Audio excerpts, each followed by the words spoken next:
opening up.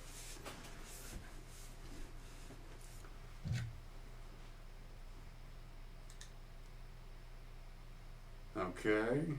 Wow, it doesn't look like a very big island, does it? It's interesting that there's a little building off in the water. So I guess we're gonna have to pay close attention to anything and everything.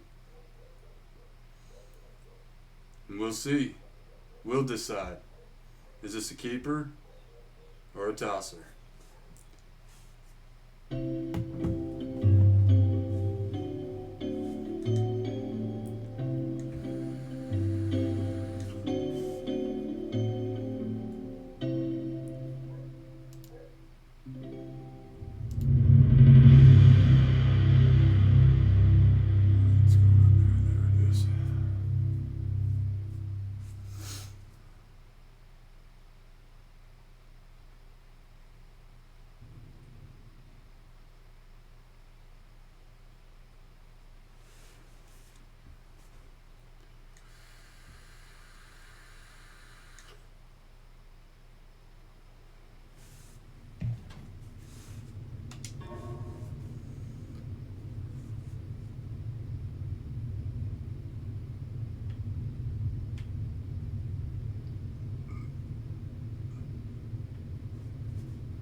Alright, we'll go ahead and follow the recommendations. See what they've got.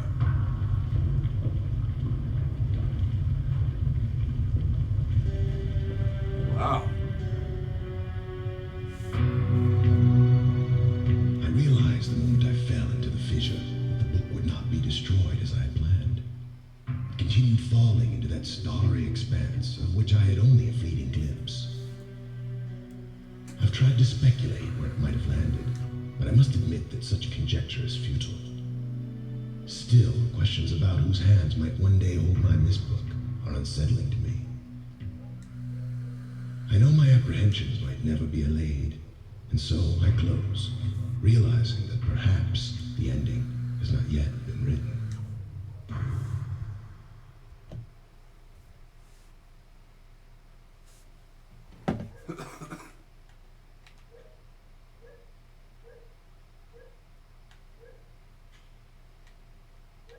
Okay, so that's how we know we can touch something, is whenever a dot ends up in the circle.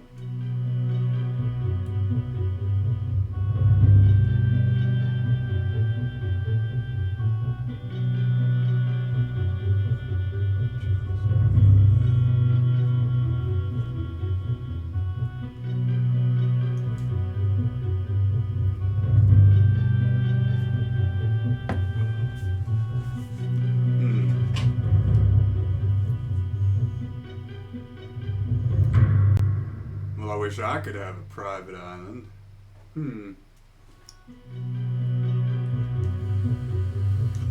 Guess we'll press A and go.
Okay.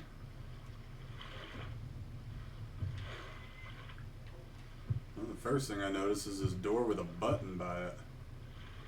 Let's press it. Sweet, okay. So, do we want to explore the island, or do we want to go down into this strange abyss-looking deal? Let's, okay, use the menu button on your controller to open the menu.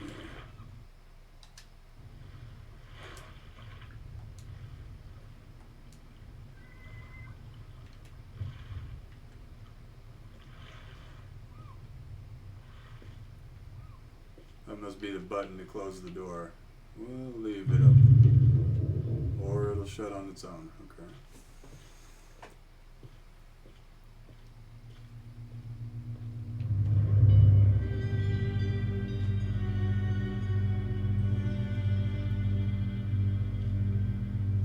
Settings, dimensional imager, topical extrusion test, marker switch diagram, or water turbulent pool. 40, 47, and 67.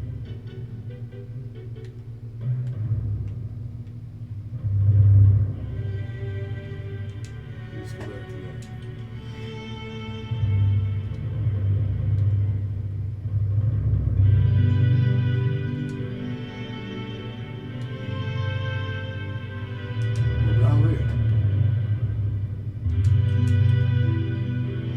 Let's go to 40.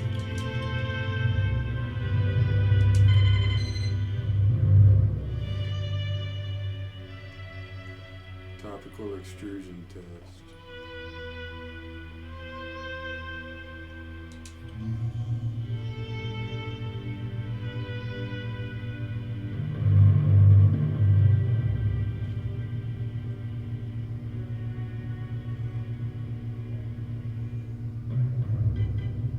I guess that's just a diagram of the island.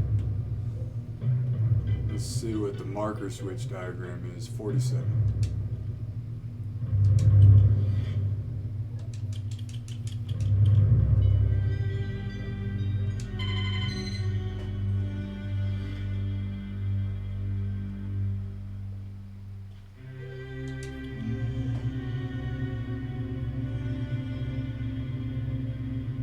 Okay, so if we see one of these, we know it's a switch to something on the island. Interesting.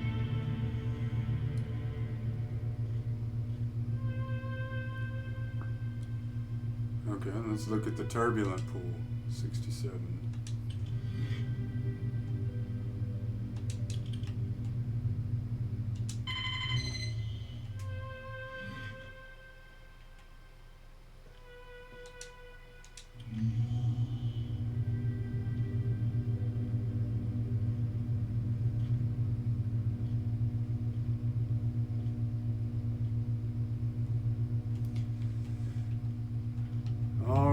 So what information do we get out of this? We know what the switches look like, and we know that the island has a peak. And that if we have any questions or see any two-digit numbers, maybe we can come down here and put them into this thing, and it'll show us something different. All right. Okay.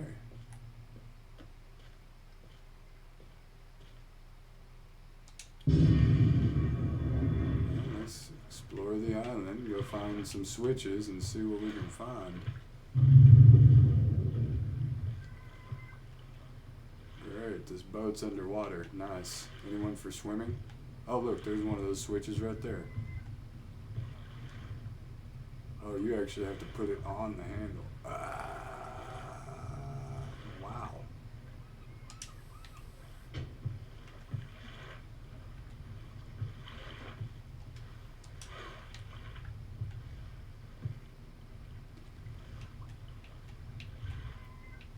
Okay, it didn't seem to do anything, so I'm going to put it back. But we're going to remember that switch is there. What's up here? It's another switch. I bet you this doesn't do anything either. No. So there's something. Let me find out that we've got to turn on the power to this facility before any of these switches activate.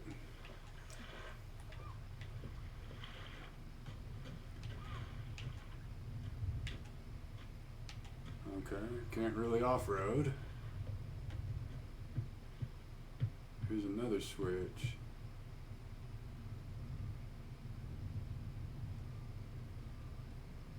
Oh,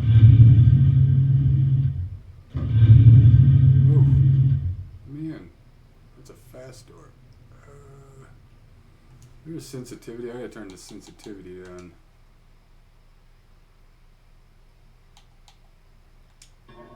Yeah, we're gonna put a cursor on. Turn the sensitivity down to about 4.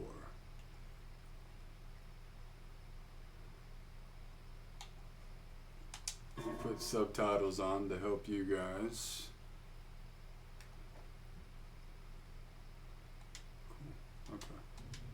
See if that works better.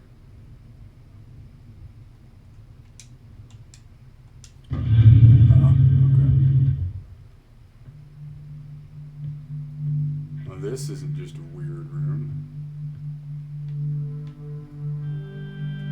We got a chair.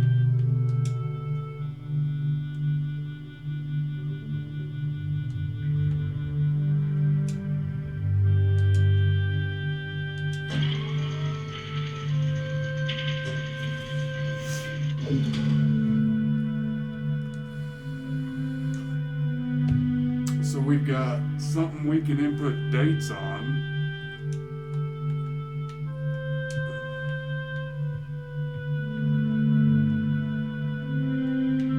So we got dates, two-digit numbers. If I turn this on and go in here, does it do anything?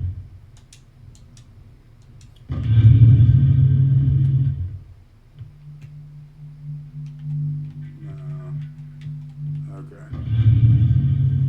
So we've got the weird lab or whatever that might be. Okay. What is this? Looks like speakers and intercoms.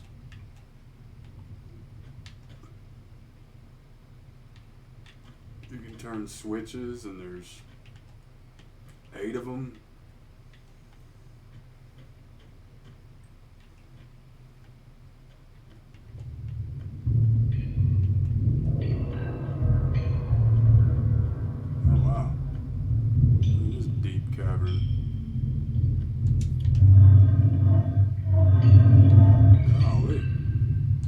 Doors want to close on you.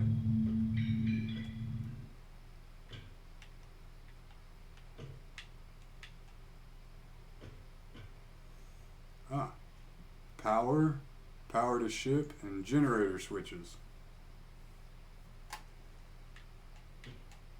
Power to ship, and generators.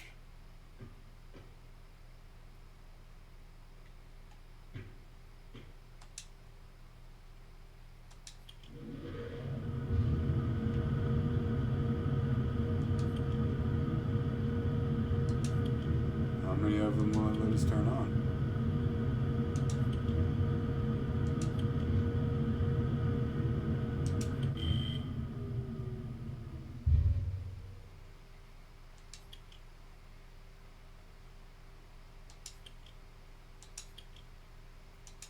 Seven at a time.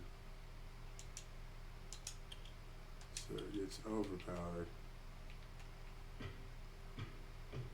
1, 2, 3, 4, 5, 6, 7.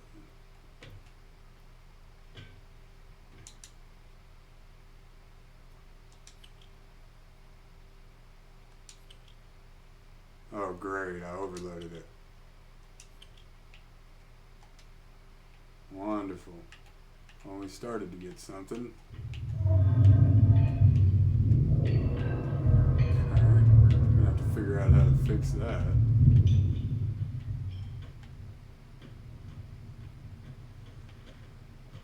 You know what? What is this?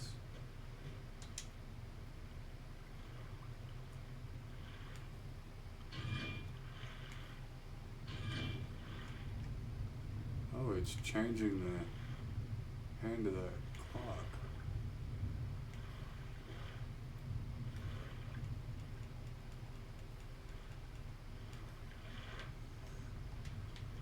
Okay.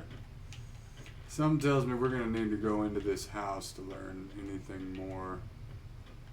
Oh, there's a... Oh my gosh, there's a rocket back there. Okay. What in the world? Oh, there's... Okay, we've got a book, we've got a map. Whatever that might be. What is that blue page? Okay. So the page magically went in the book.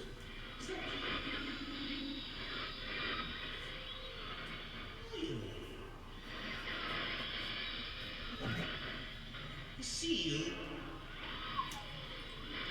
You must look it up.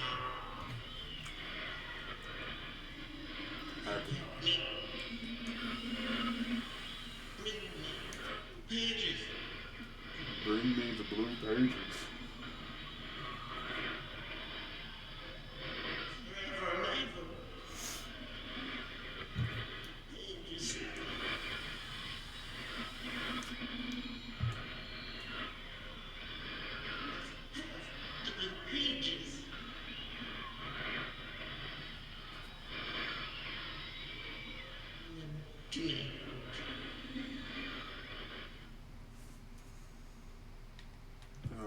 Okay. If that's not strange, what, this guy Aknar got stuck in a book? And he needs the blue pages? Oh look, and I bet we're gonna have red pages too. Yeah.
Okay, so red versus blue.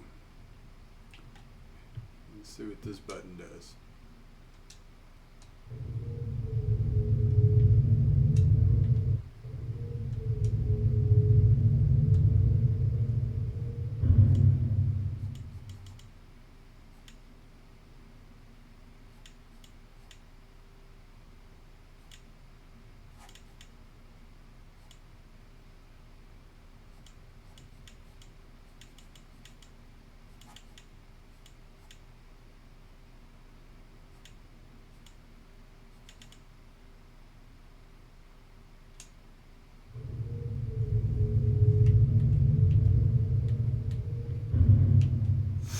Things are moving around. Ugh.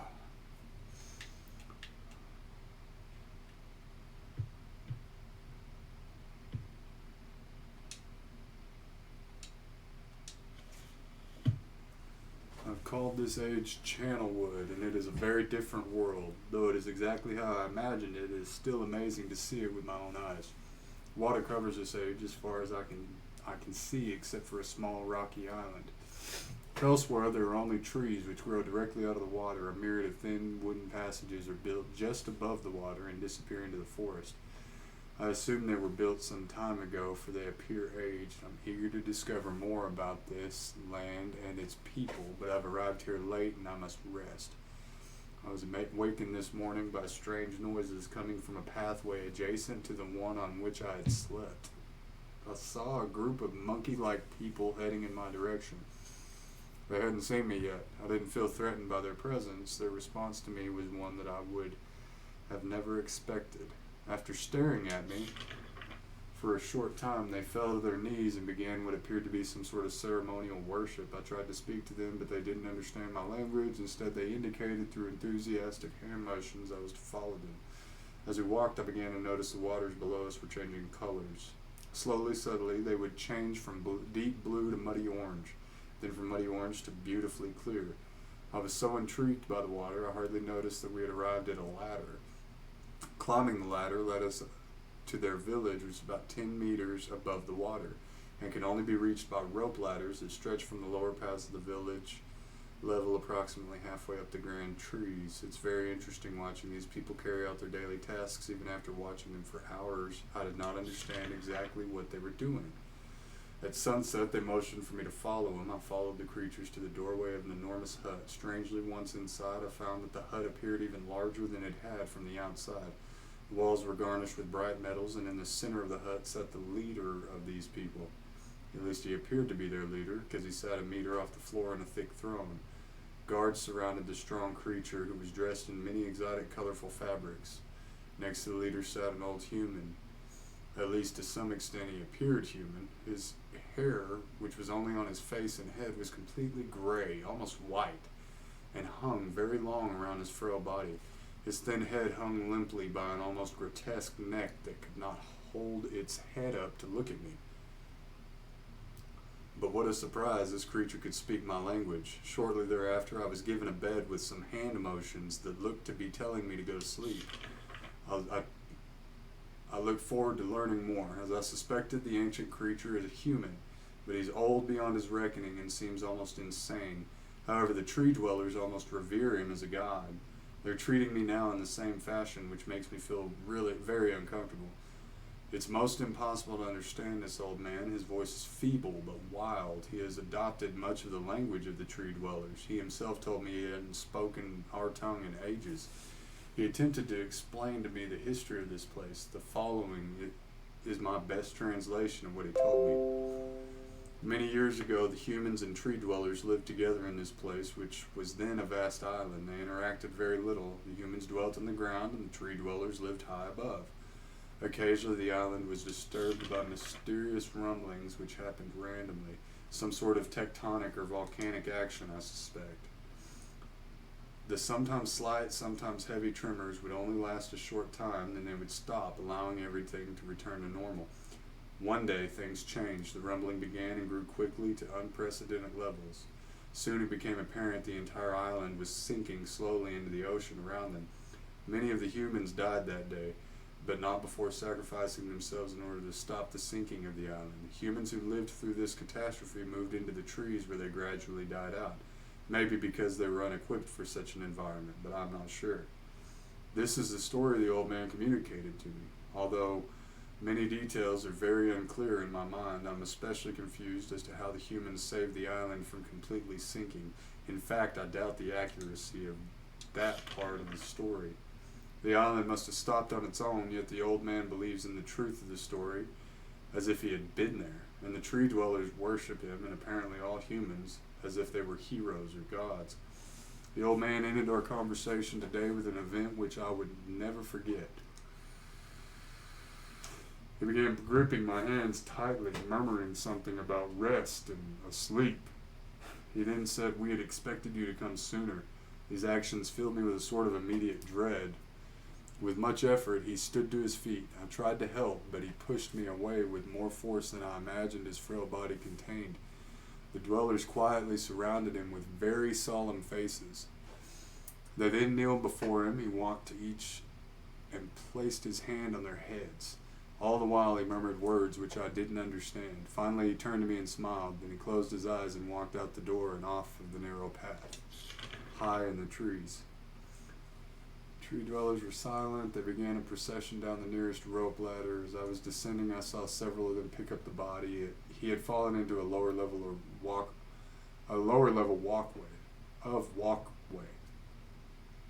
Fallen onto a lower, and carry it away, talking about his body. He was laying down at the dead end of a short pier-like structure with the use of some potion. One of the tree creatures, if the pier on fire, and I watched as the flames engulfed him as Strange funeral proceeded. The waters around the pier changed to dull green. This morning I awoke finding it hard to believe the previous evening's events. The water is a dull green for as far as I can see now. For some reason, the water no longer shifts color. As I wander through the pathways, the creatures watch me, curious to see what I'll do next. They're constantly offering me strange objects of affection. I even found food outside my doorway to the room in which I had slept. It's a unique race of beings. I hope to learn their language soon so that I may learn more from them. I've lived on this world for 3 months off and on, and the tree dwellers have shown great hospitality. I'm even beginning to learn bits of their language. I decided to return home for an extended stay with my loving wife and my sons, and hopefully return with them. However, I'm sure Catherine will once again refuse. I think this age would be a wonderful experience for them all, and I at least look forward to how Sirius and Agnar will react to its curious inhabitants. Okay, so this is somebody that knows the two guys from the books, the red and blue pages. Catherine is staying behind as expected. I'm guessing this is their dad. My sons have returned with me, and they enjoy this age very much. They get along very well with the tree dwellers and are picking up their language surprisingly fast. I have no doubt that it will not be too long until they can speak with the tree dwellers much better than myself. I'm leaving tomorrow to check on Osmoian age. Sirius has suggested I allow him and his brother to stay, okay, so they are brothers. Though the idea unsettles me, I know the boys are growing up rapidly. The hospitality of these creatures is such that I could think of no better place to leave them alone for a short while. So I'll consent to their request. I warn the boys not to take advantage of the respect the tree dwellers have for their ideas. They seem to understand my warning, and I have faith they will follow it. Much to my dismay, upon arriving in Everdunes, I learned that Pran and her people are continuing to be menaced by the Coctic. I fear for their survival and plan on returning to her shortly after checking on Sirius and Agnar here. See Everdune's journal for more information. After watching Sirius and Agnar, I see they're handling things very well. I think I can put to rest any fears about leaving them in Channelwood again, and for a longer time. So this is guy's journal, their dad's journal. The tree dwellers seem slightly distressed that I am leaving, but are happy that Sirius and Agnar are staying behind. I've been gone for over 3 days and have been to many different places. I had to tell Sirius and Agnar about Pran's death today, and they were visibly shaken, although they only remembered her from their childhood. Catherine has suggested that it would be wise for Sirius and Agnar to leave Channelwood for a while, and I have to agree. They'll be returning with me when I leave again. I told my sons they'd be returning with me in 2 days. They spent the entire night telling me of an adventure they experienced in my absence that was rather remarkable. Seems they constructed a boat with the creatures and traveled some ways out into the surrounding waters. I enjoy hearing them talk excitedly of their adventures, and am reminded of my own adventures as a child. I finally understand why the tree dwellers have been giving me their many inks and insisting I write them. Looking through some of my past entries, I see now that the inks have changed from the black I thought they were to various different colors.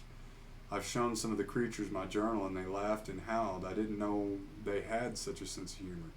Even now, as I look through the very colorful journey, I cannot help but laugh myself. We'll be returning tomorrow, so the colors make a difference. We'll be returning tomorrow, so my sons are with the creatures for the last night here. They told me they would like to come to Channelwood again, and also asked if they can visit some other ages alone. Though I'll have to think over their request, I believe they have proven to me that they are trustworthy and responsible. Catherine will also have to help me decide whether they are ready to travel alone.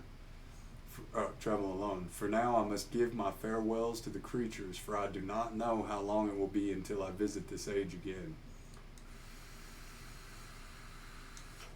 That's an interesting diagram. Future bridge. And that almost looks like a windmill on this right page.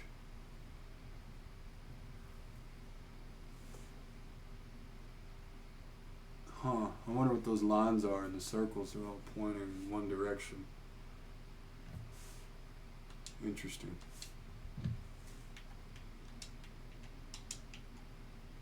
Okay. Well, we learned what these two guys are. Do you have any of these other ones? Nope. There's 4 books. Emmett was the first to live on the rocks. He named them the rocks because that is what they were, a group of sharp rocks clustered together in the middle of a large sea. This is where Emmett lived. He enjoyed his life. Emmett would occasionally swim to nearby rocks as it was never too far of a distance. One day another person appeared on the rocks for no apparent reason to Emmett. Emmett named this new person Branch Emmett, and Branch quickly became friends, swimming and hunting for fish together often. Emmett showed Branch the simple cave in which he lived on the largest rock. Soon Branch discovered a place where he decided to live. Also on the same large rock, the sun always shone brightly in their world, and the water was always dazzling clear, allowing them to see almost to the deep ocean floor which surrounded them. Though the sun always shone, it was never too hot for the boys.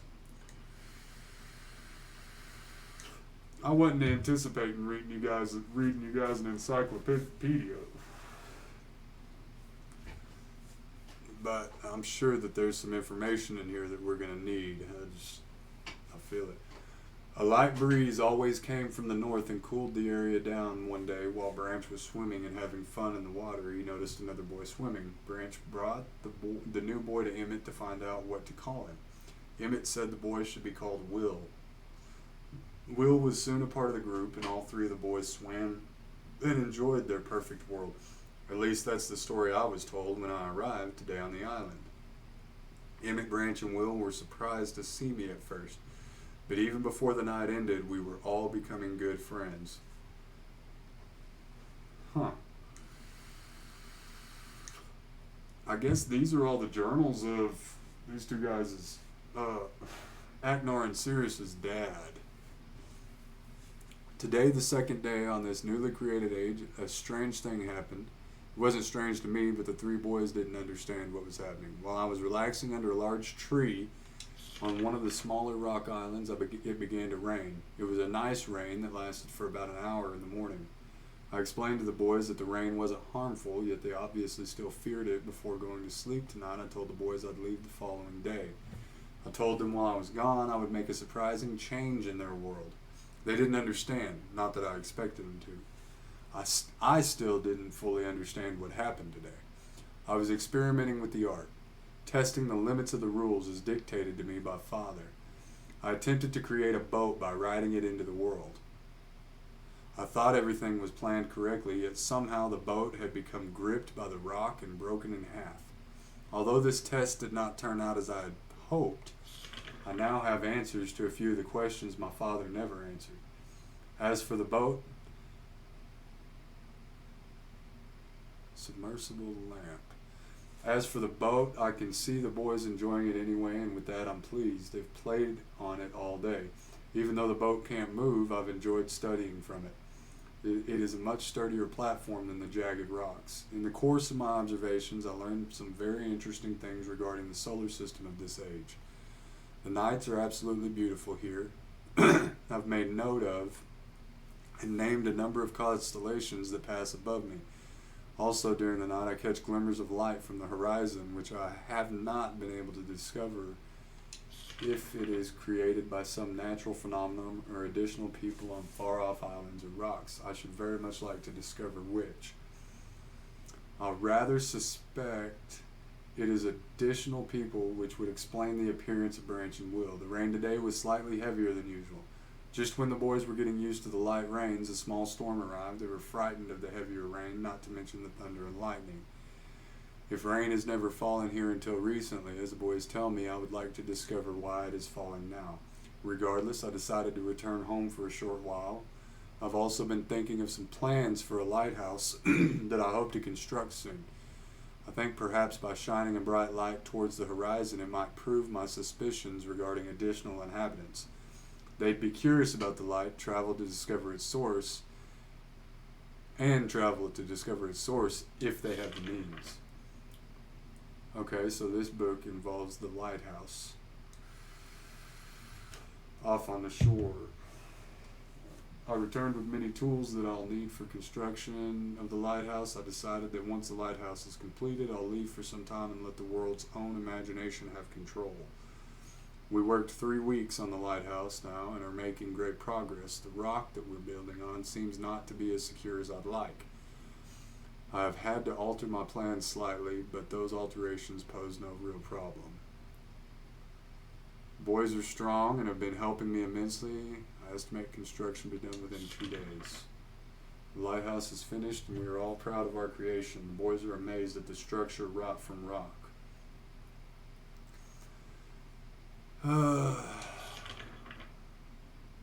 Okay. So here's a diagram.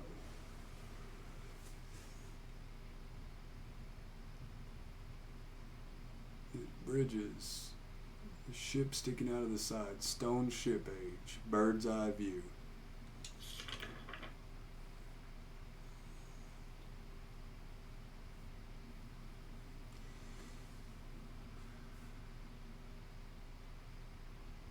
Okay, I'm gonna skim through these constellations. So if you see 3 stars glimmering, that's an anchor constellation. 4 stars like that is an eye. There's a snake. There's a spider. Interesting. Well, remember this book has constellations. I bet that has something to do with some sort of coding. An arrow, a flamingo, and a leaf. Okay. Oh. 2 more books. Okay, let me scan.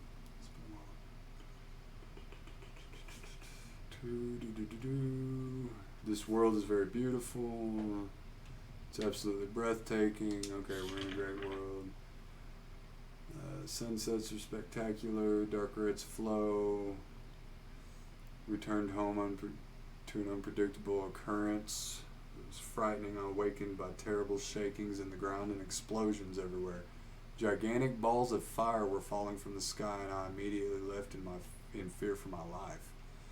I have to remember to bring a Myst linking book with me when I return in case the one left there has been destroyed or damaged. What does that mean? A Myst linking book? So wait, if you've got a book on you, you can travel to different realms of this place? To a different world than the one I left only 3 months ago. It's been transformed into a barren desert land. Strangely enough, we spent first, apparently, meteors. The hot wind. Magnificent lake. One of the falling meteors created a lake due to the circular shape.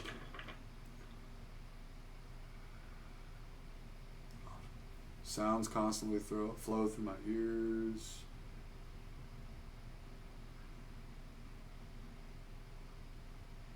Last night I was awakened by a horrible hissing. I was sweating and the heat was so intense I immediately dipped my head in a nearby stream to cool it down. The hot breezes had returned along with the low roar. Walked a short distance to observe some red flames shooting up from the earth. Suddenly the ground began to crack and a huge chasm opened up. The chasm continued to grow until it was too far wide to cross and the tumult subsided, leaving only a dull roar. I've decided, however, I can use the chasm to my advantage. Perhaps the heat from the chasm can be harnessed. What is that? Can y'all see that? Some sort of symbol. It says collect heat, radiant chasm.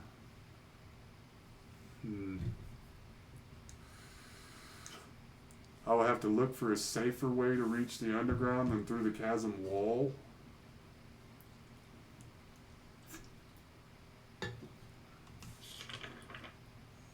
I wonder if this is about one of the worlds that he discovered. Oh, there's something erased here.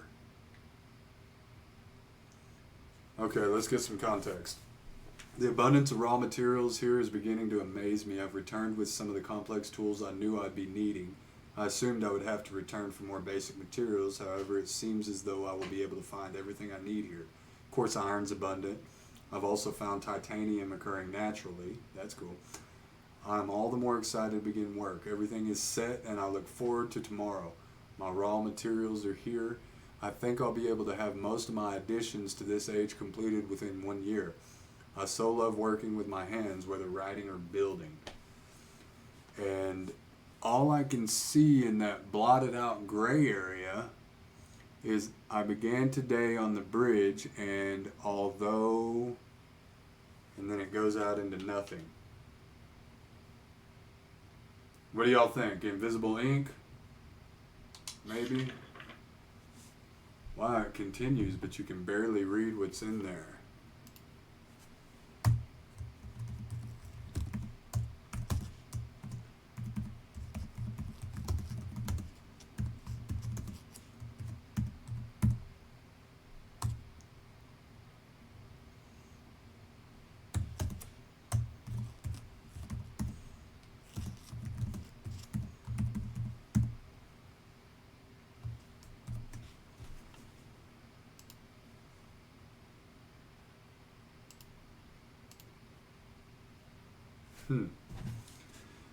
All I can see is the magnetic.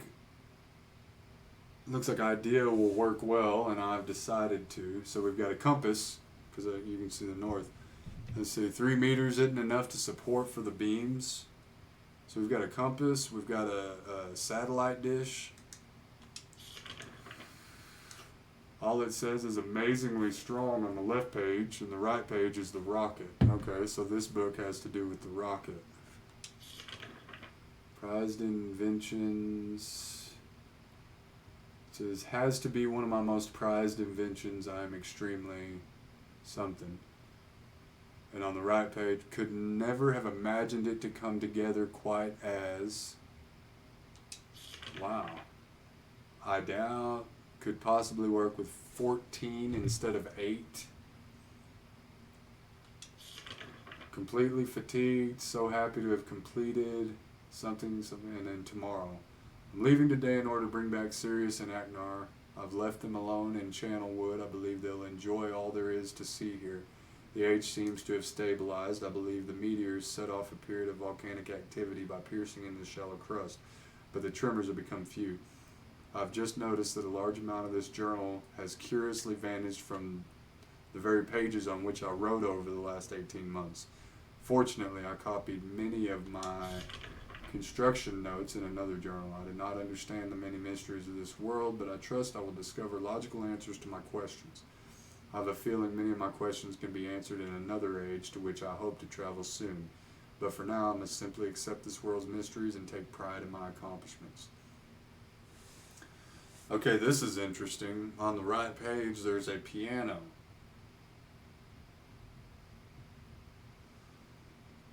Let's see. What chord is that? 1, 2, 3, 4, 5.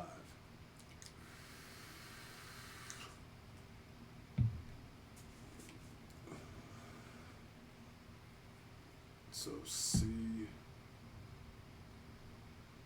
and then an octave jump to C, and then a D sharp. Something tells me I probably want to write this down. So this looks like something I don't want to have to chase down where in the world I got it from. I'm going to put piano sequence.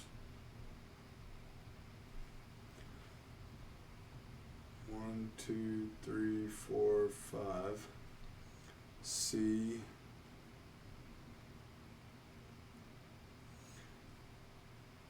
C plus octave.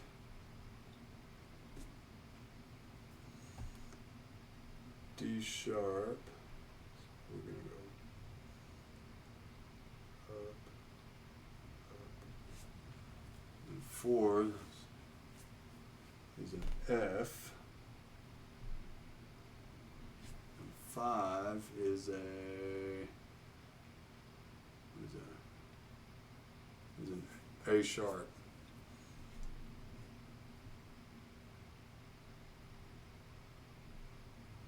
So C, C, D sharp, F, A sharp. Okay.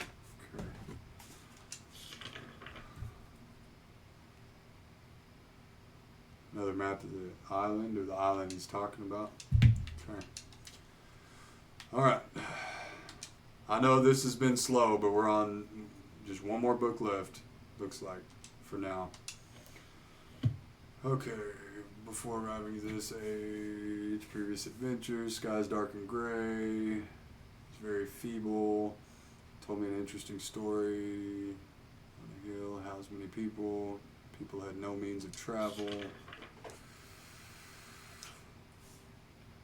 Black ships appeared on the horizon. The foundations of the city were destroyed. The city sunk deep into the ocean and only the lookout post remained. Okay. 8 people had managed to survive. Decided since hearing the man's story, civilization awaits me. Met the remaining survivors today and began work on a plan for protection. I guess he's drawn a stronghold. Short absence. I've returned to this age with my 2 sons.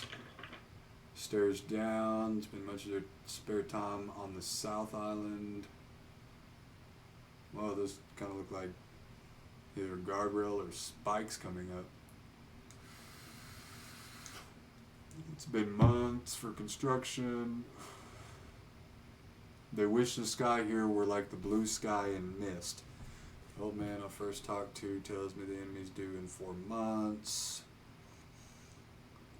He reminds him of Emmett. 6 months of work. They finished the fortress. Inside the fortress, designed a most intriguing device, makes use of technology called holography. Be working a couple days after I compensate. Small miscalculations will enable the survivors to learn to use the fortress. So power and track slope.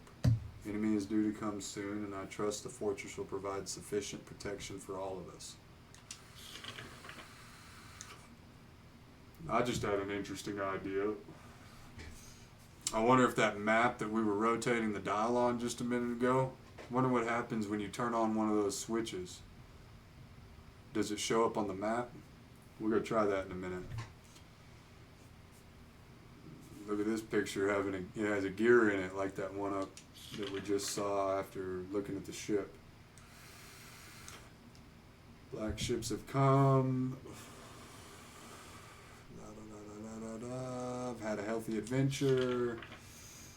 Talks about Catherine. Mechanical age one day, find the population growing.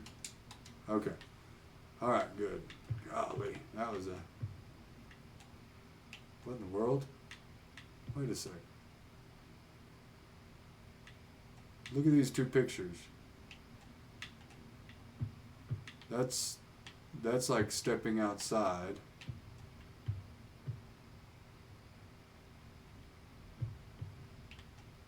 And that one shows this doorway completely different.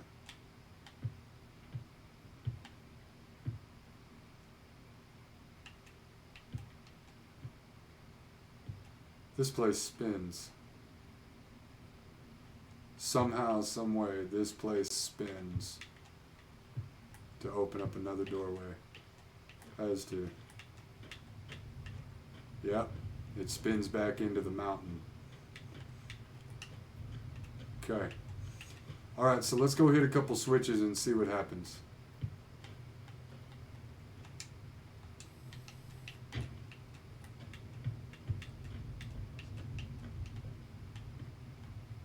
Look at that, it showed up on the map. Okay.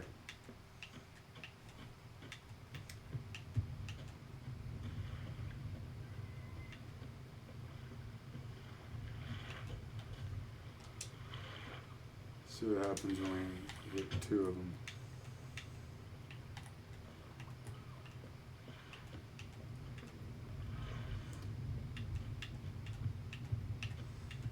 I wonder if either it goes away and the other one stays, or they both stay. Okay, they're both there. Good. All right. Going on a switch hunt. Going on a switch hunt. La la la la la la. So there's the third one.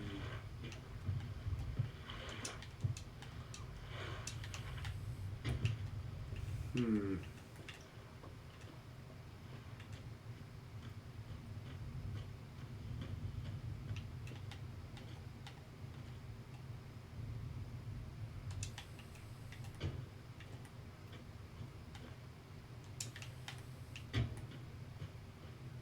Didn't even look in here.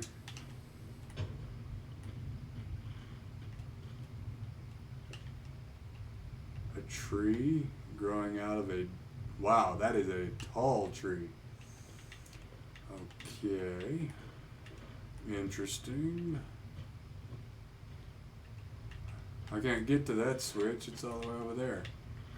I bet you there's a time deal on it somehow. That one's up. And there was a rocket over here. What in the world? There's a switch on there.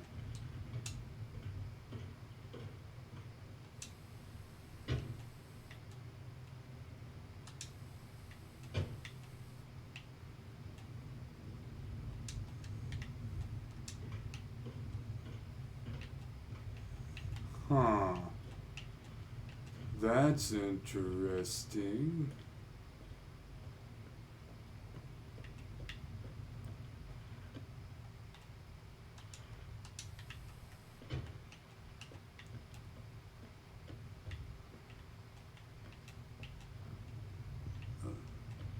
Electricity run into the rocket. Where does that power line go? There's another one.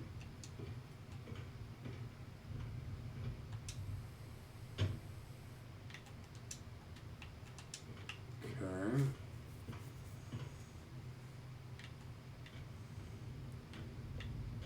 And it goes down into here. Down into that cavern.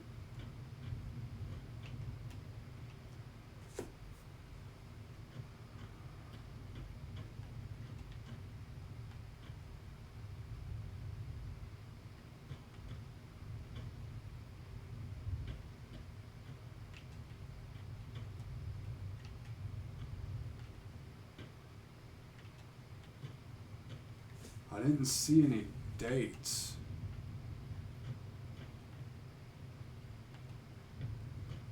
What's back here? Anything?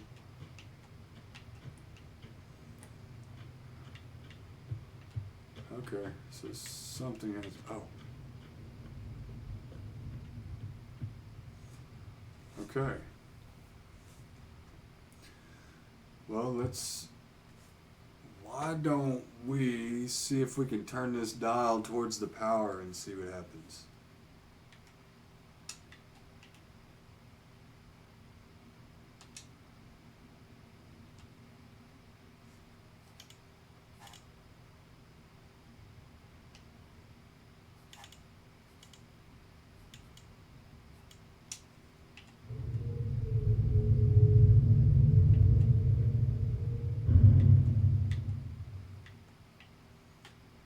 Okay.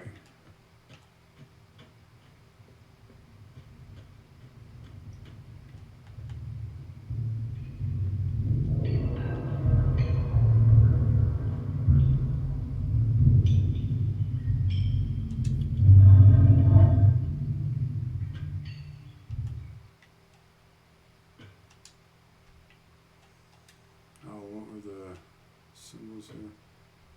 Power. Power to ship. Generator. 1, 2, 3, 4, 5, 6, 7, 8, 9, 10.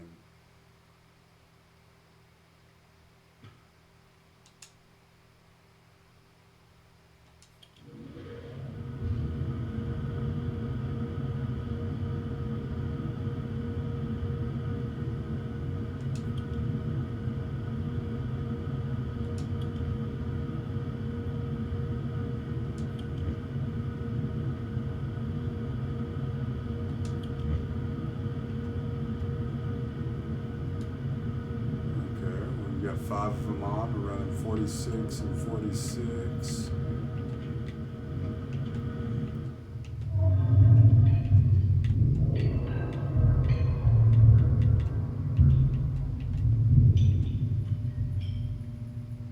Butterflies. Now this is energized. You hear that?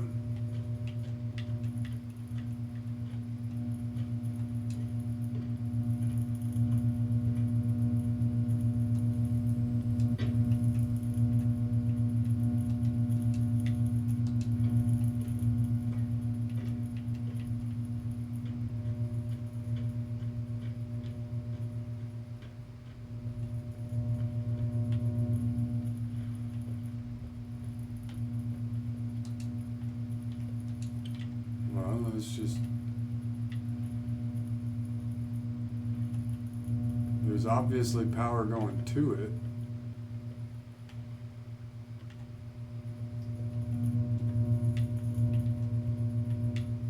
Maybe if we go turn our dial toward the rocket, see what happens.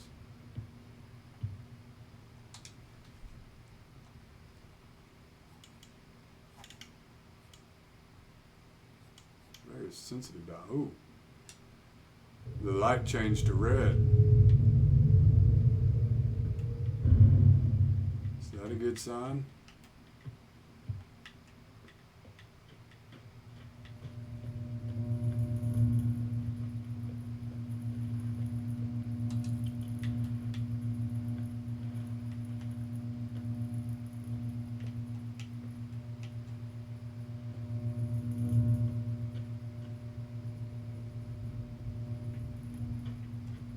What does that mean?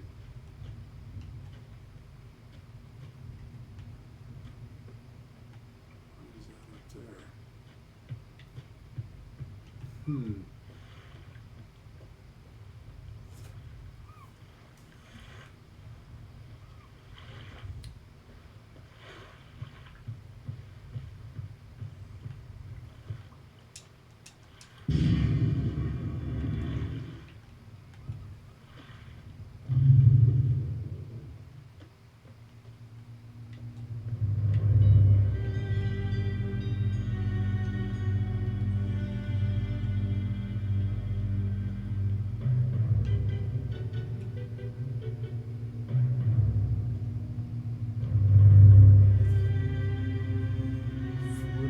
Forty-seven, 67.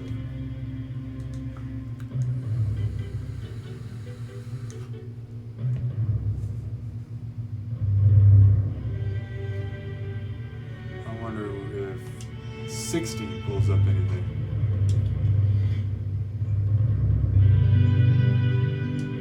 Just trying to look at patterns.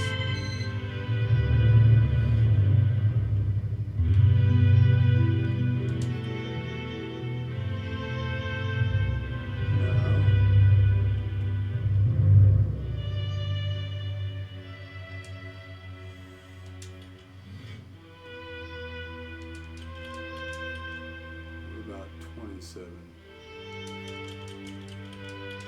Oh, too far. Okay.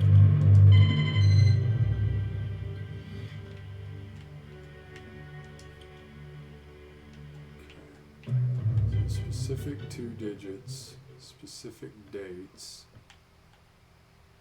So the thing is, I didn't see any noticeable dates in that book.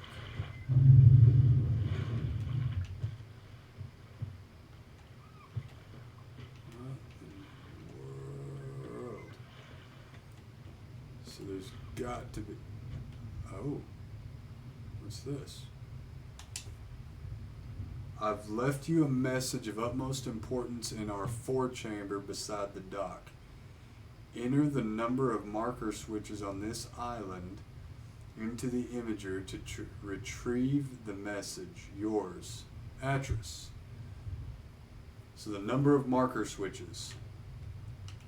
Okay. 1, 2, 3, 4, 5, 6, 7, 8. Okay. 0, 8. Let's see what 0, 8 brings.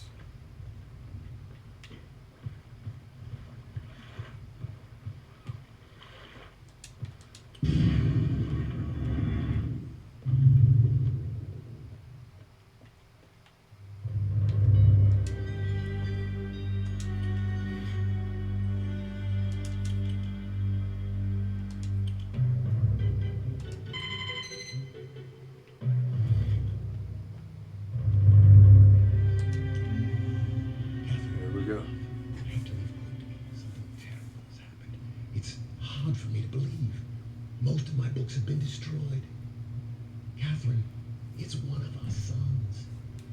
I suspect I cannot. But I shouldn't leap to conclusions. I'll find him and Cirrus as well.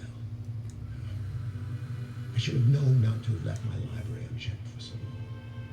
Well, I've removed the remaining undamaged books from the library and placed them in the places of protection. You shouldn't have to use the books until I return, but if you've forgotten the access key, remember the tower rotation, and don't worry, Catherine. Everything will be fine. I'll see you shortly. Oh, and erase this message after you've viewed it, just to be safe. The access key, and remember the tower rotation.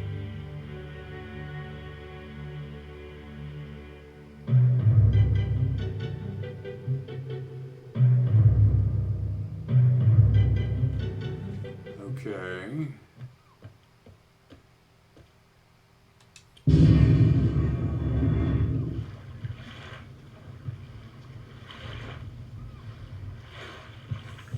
Something to do with those pictures then would be my just gut instinct.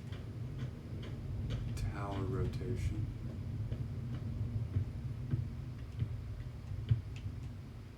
Let's see, maybe if I want.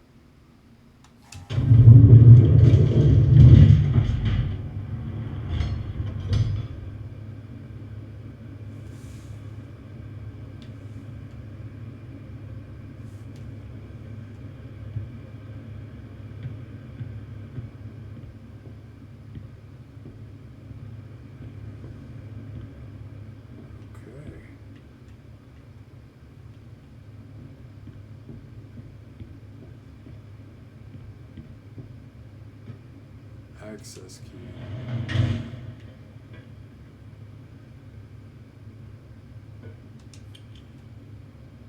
Maybe I need to shut the door first.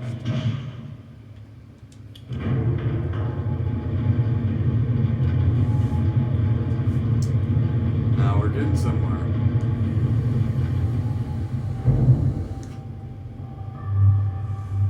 So this is the tower.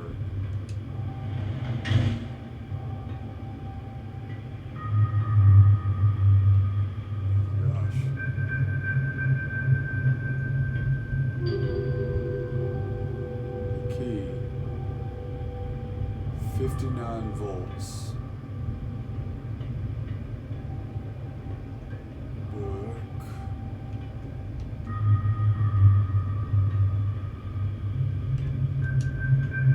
What is up here? A single slit in the wall? Okay. We're pointed at the rocket, right? So, whenever you turn the dial, this is what's turning. It's turning the direction in which you're looking at.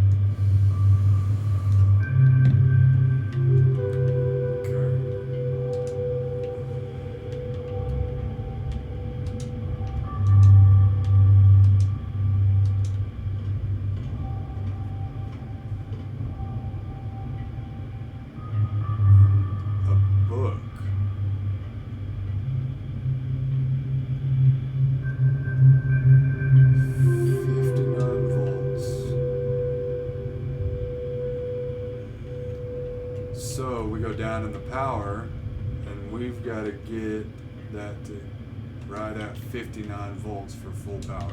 Okay. 59 volts.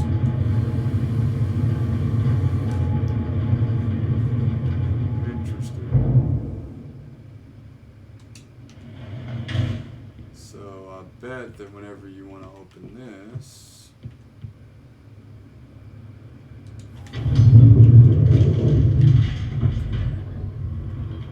what happens when you pull that up?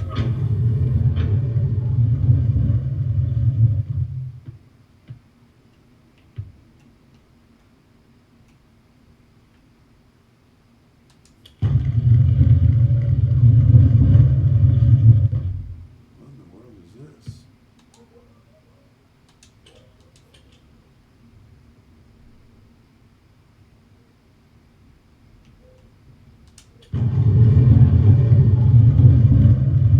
Okay, I'm guessing that's for something later. Okay, let's stick with 59 volts for now.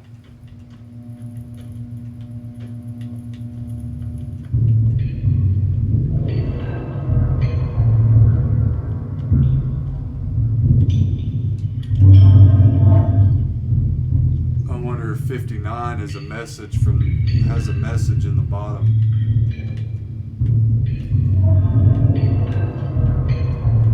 What was that? Oh, just okay. Looked like something in the rocks.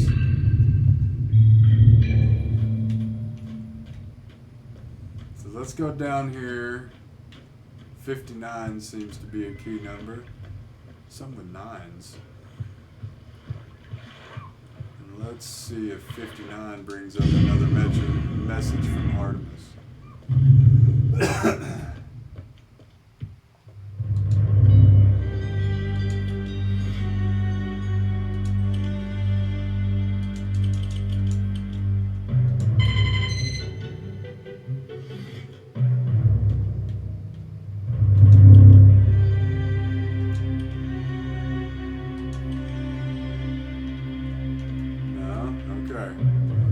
Here I am looking for clues. There ain't no clues to be found, but hey, at least we know.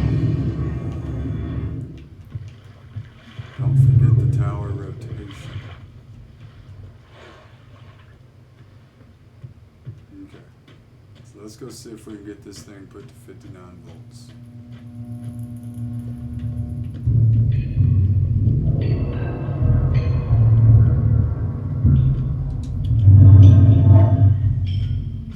Now we're at 46. What happened? How much does it change when I turn this off? 5. Oh. I keep wanting to use this left joystick, and that is throwing me off the section. 5. Okay, that was quite a bit. Let's see. This one does 10. This one does 7. So together, do they do 17? Okay.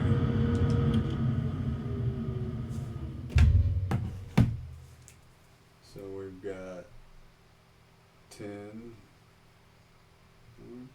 How many switches? 10 switches. 1, 2, 3, 4, 5, 6, 7, 8, 9, 10 switches.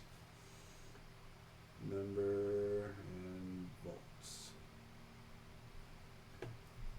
10, 7. Let's see what 3 does.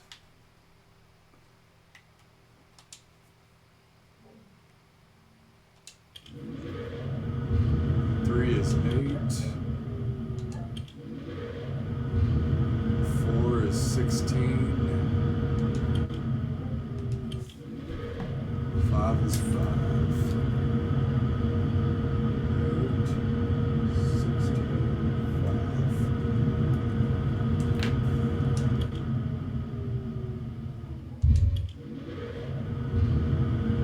5. 6 is 1. 7 is 2. 8 is 22.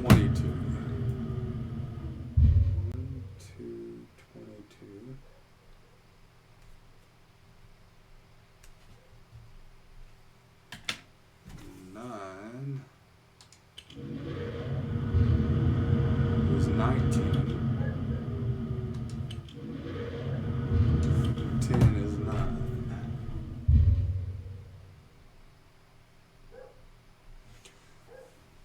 what are we trying to get to? 59 volts.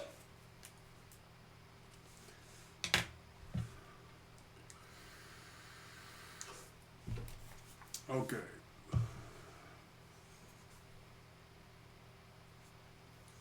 So we've got 10, 7, 8, 16, 5, 12, and 22.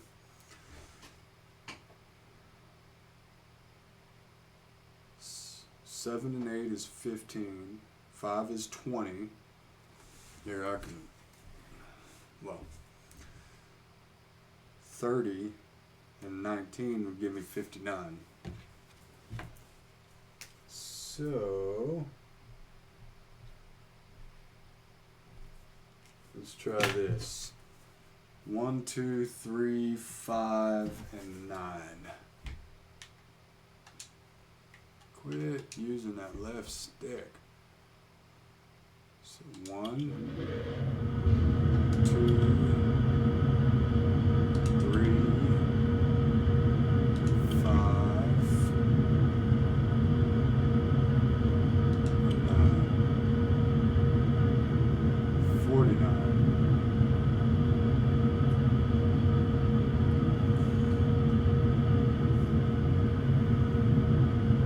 I need 59.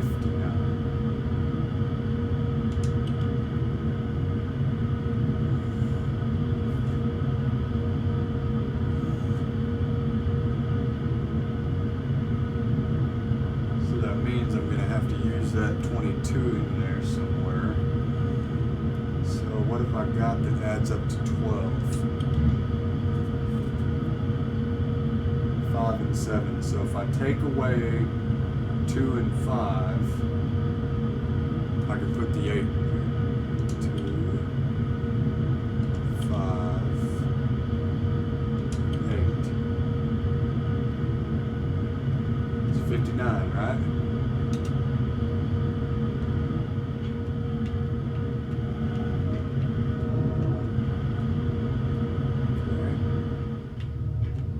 Okay. So now let's go back to the tower. See what we can find.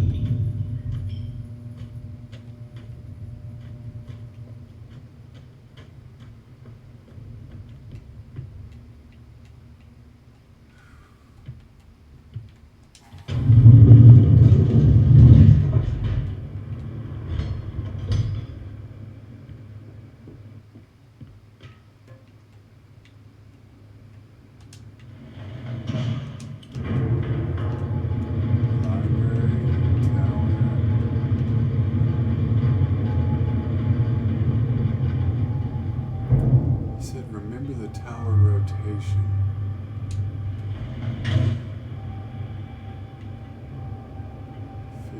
Volts is the key.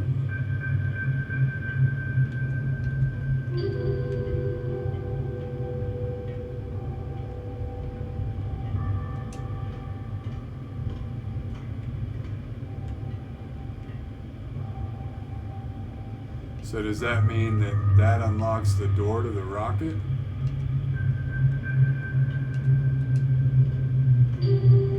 Or it makes it to where the door can open since we have the key to the power?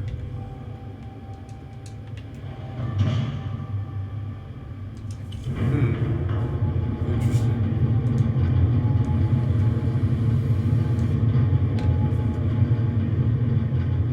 Wow.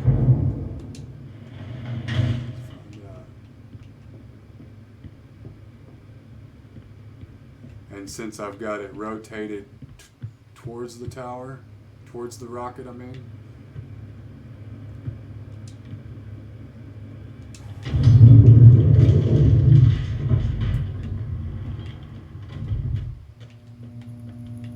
Yeah, we've still got power going to it.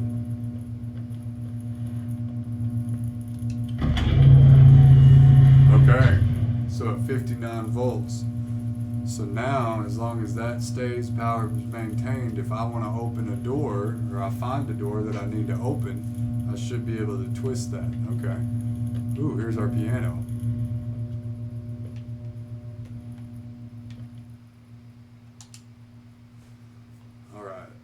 I'm glad I wrote those down. So it was C,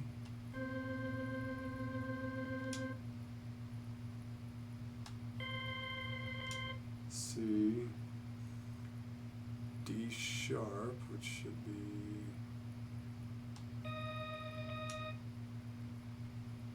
and then F, C, D, E, F, and then A sharp, C, B, A sharp.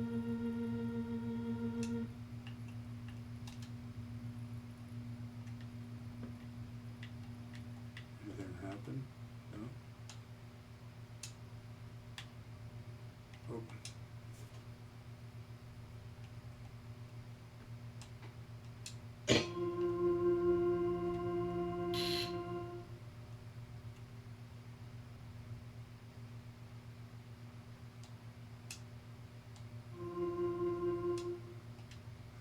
I've got to match those 5 tones right here. Oh gosh. Okay, so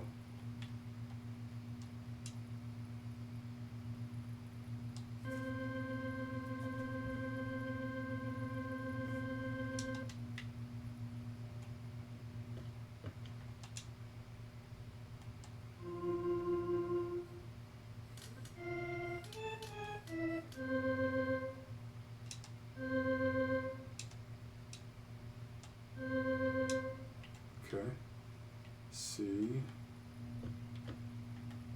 and then the octave C, which an octave, I should be able to hear that. As musically inclined as I am, I love music.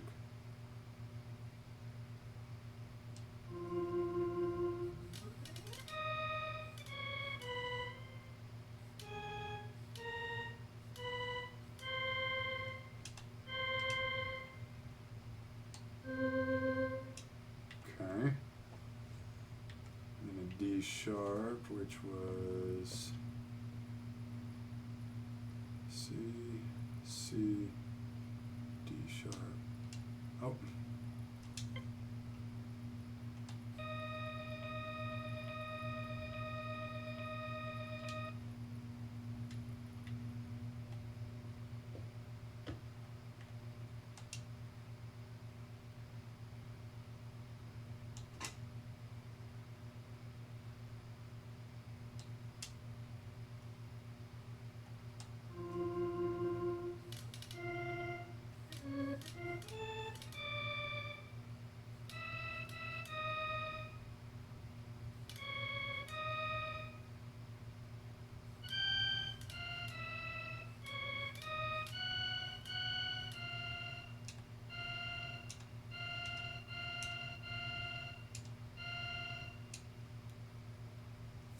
Oh, it actually has it on these. C. 1, 2, 3, 1, 2, 1, 1, 2,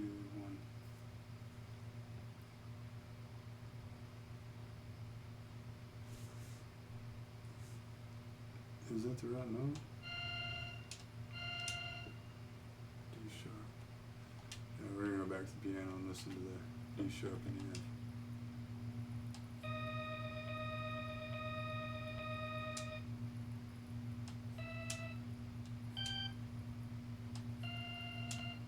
So that's too high.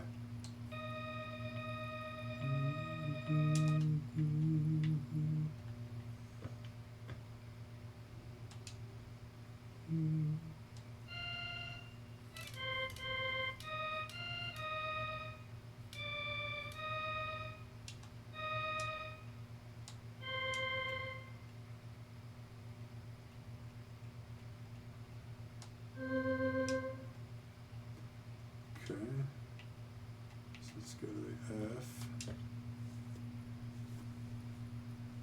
which is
Alright, let's hear it.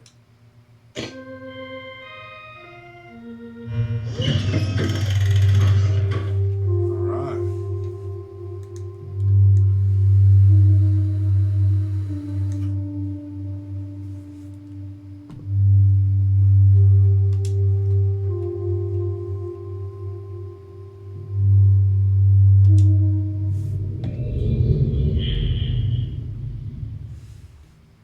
Look at that. Okay. Interesting. I think we just went inside the book.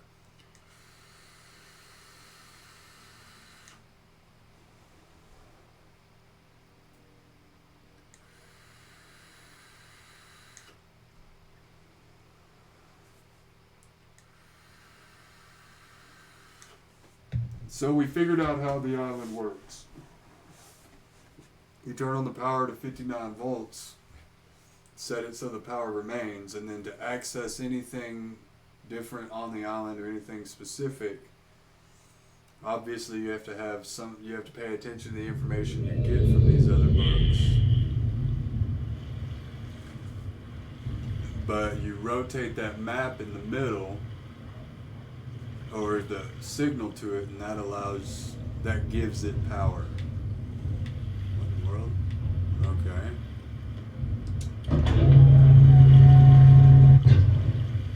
Oh wow.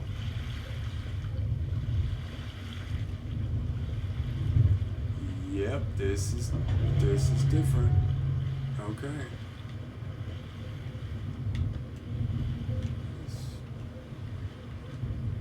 Okay. Panel with 5 buttons and a knob. What do the buttons do?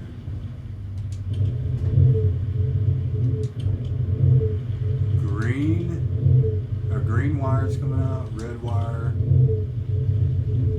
blue wire, purple wire, green wire.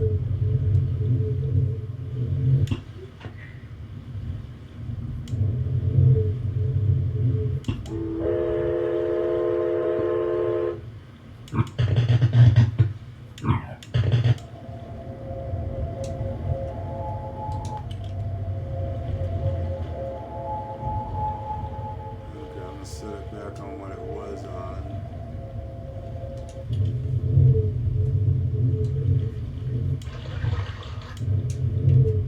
So this island is all about sounds. Okay. Oh look, there's a clock like the one at the lighthouse. In the map. Time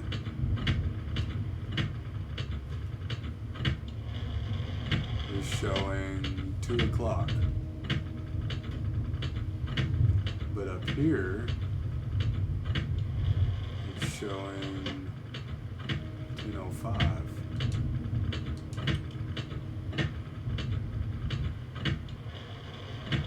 And the pendulum is falling.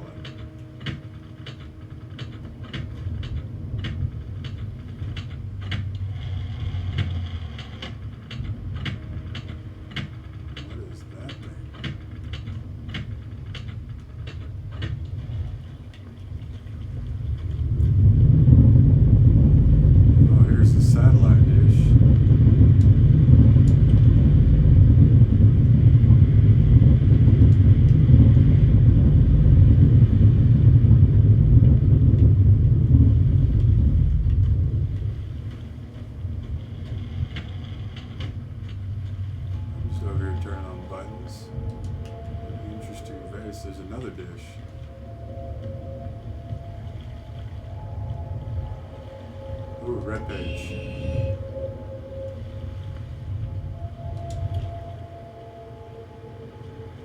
Water crystal. Yeah, it's all about sound.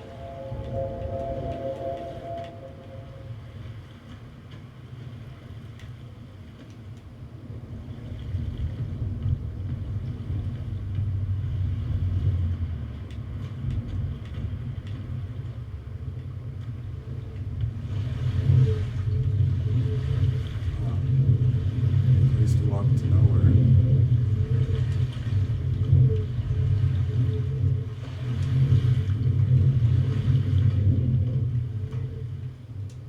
Oh, go back down.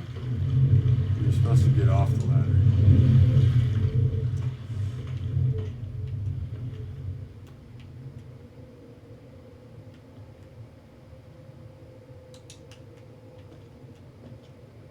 Ooh.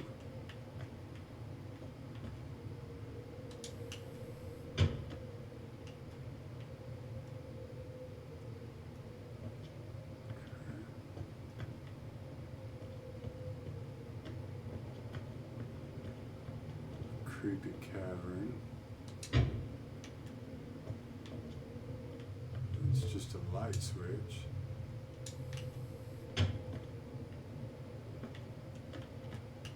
Where does this go up to?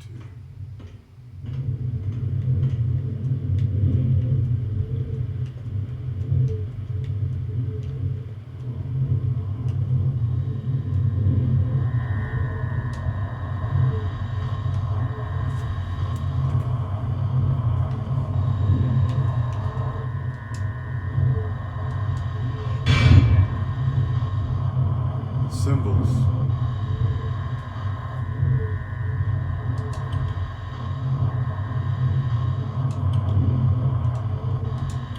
No, that's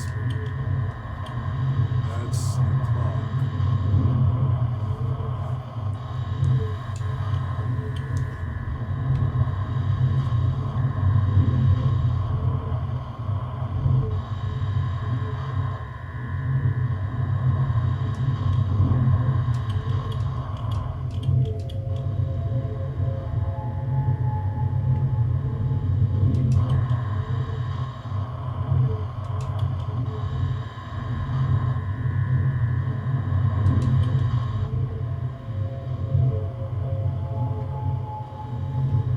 Okay, so I'm supposed to line them all up with their frequencies. I'm setting the satellites.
What was... I can't remember that one. Okay, so I've got to tune all these satellites to the different symbols that match the areas that they're going to. Okay.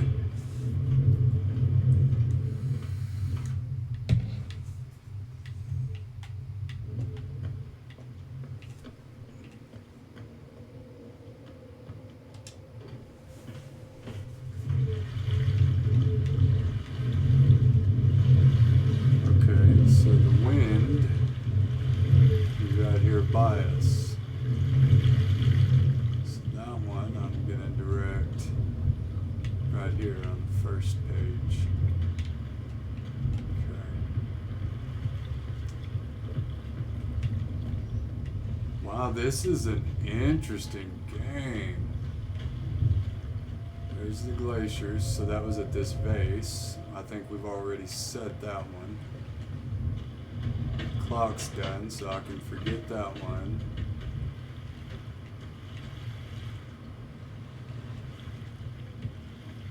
So what's up here?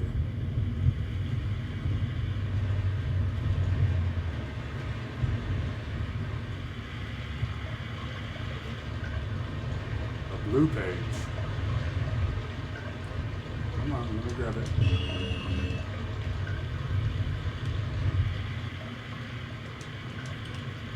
So the water dropping is at this well up in the trees.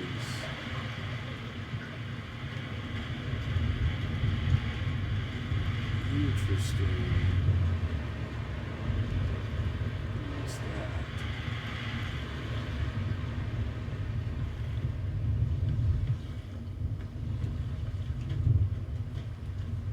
Oh, I didn't. You gotta remember the symbol. What symbol am I gonna set it to? I even activated it.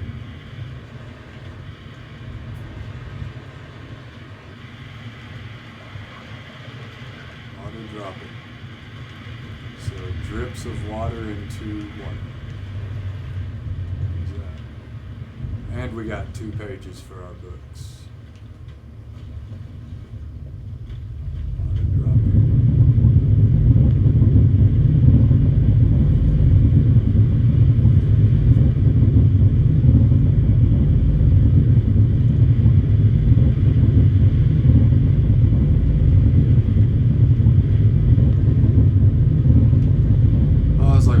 Feeling on my leg. It's funny. My subwoofer is hitting that. That was a weird sensation for a minute. Okay, so for the pattern of it looks like air or radiation coming up out of the ground, we direct it towards right here.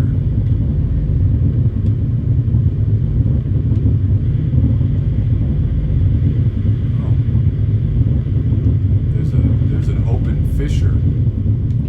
Okay. So there's 2. We got that one, we got the clock. So the open fissure.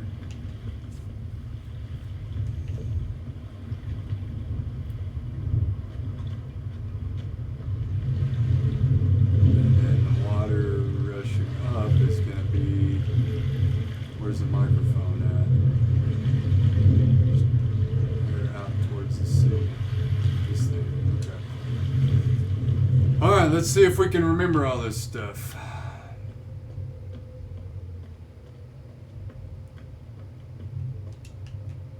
Hopefully so.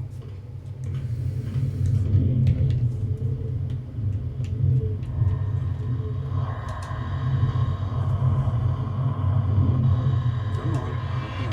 Alright. So now let's go to the water. Water dripping.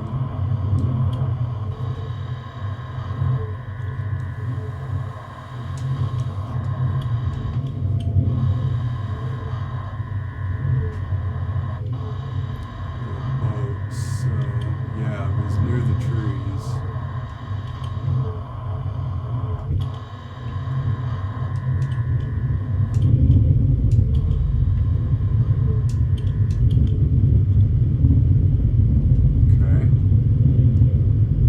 That's the fissure. That's going to be what this one is set to, because it had that clock in the middle.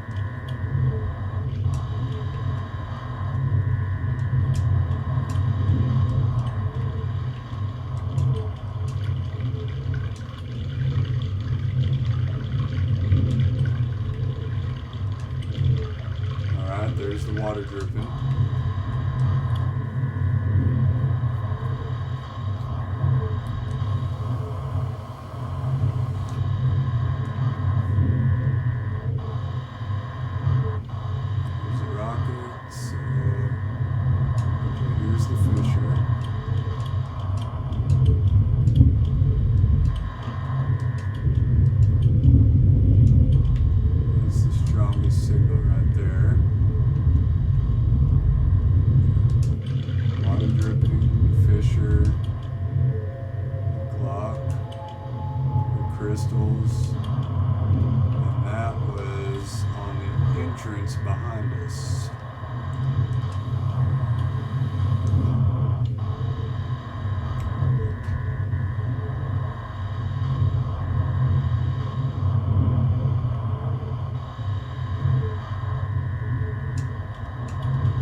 Still don't know what the wires mean yet for that door.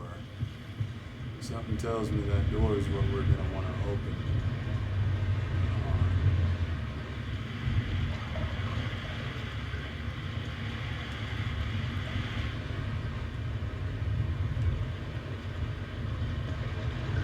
So any kind of color indicator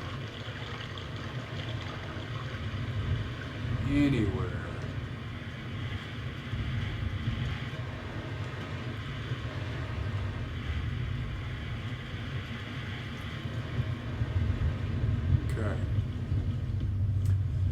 So I think all our dishes are lined in.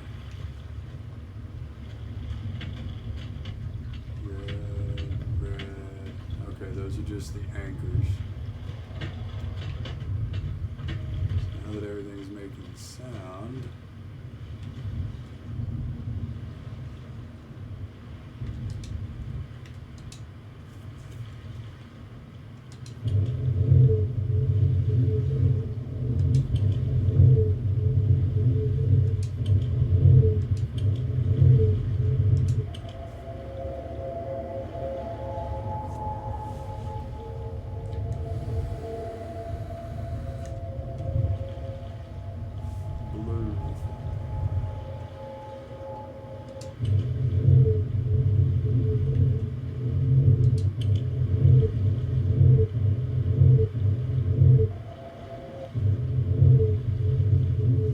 So now that I've got the dishes lined up to the sounds, I've got to determine 1, 2, 3, 4, and 5.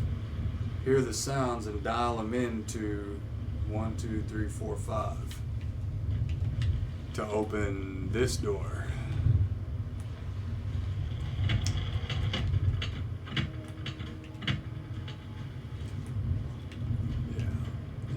Okay, so if you want to start running instead of just walking, you can hit your joystick, press your joystick, and it'll choose between walking and running. I get the feeling that 1 through 5 are going to match the 1 through 5 on that panel.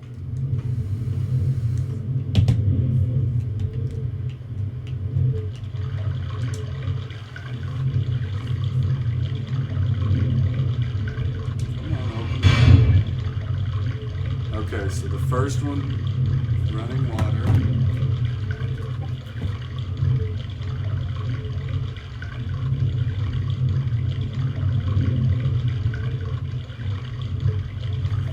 The second one, oh, I hate it. We're going to just call it the Fisher. Fissure.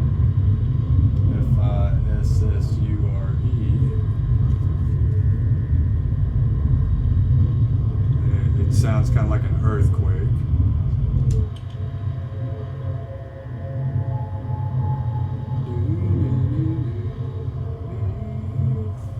The clock is I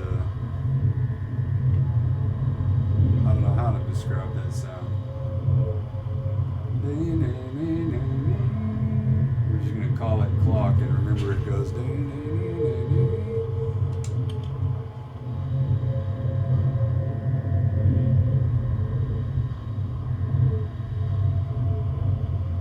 Those two sound extremely similar, but one has a full wave and one has a ripple, and then the air.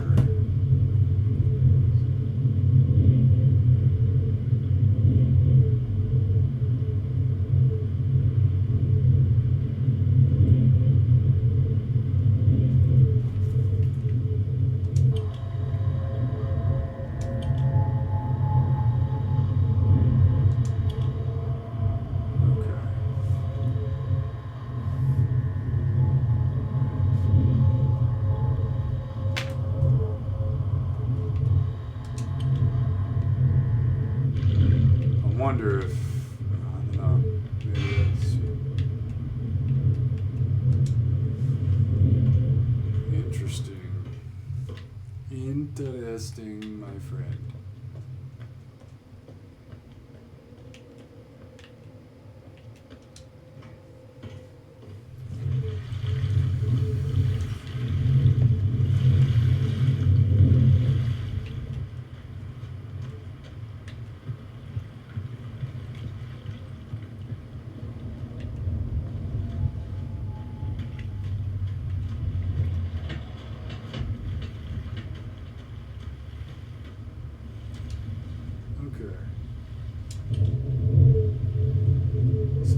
first one needs to be the running water.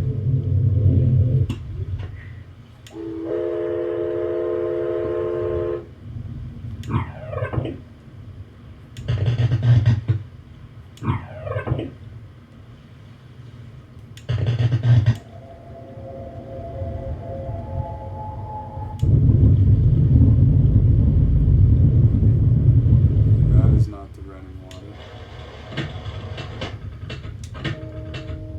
There's running water.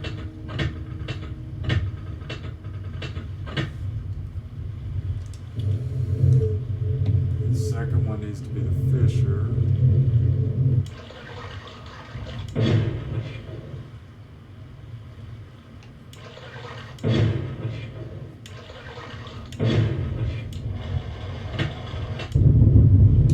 It's that one. Third one is the clock.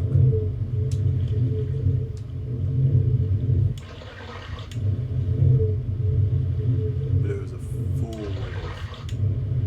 That's a rippling wave.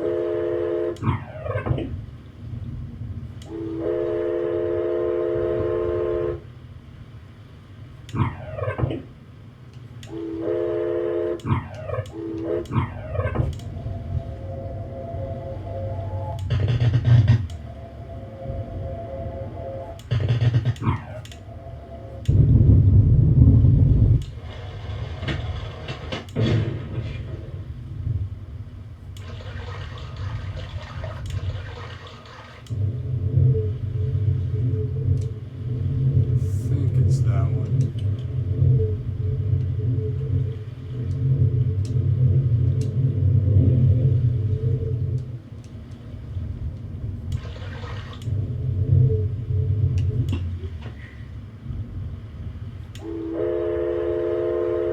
Actually, I bet that that's the actual sound of the clock. The little tube. And then this is air.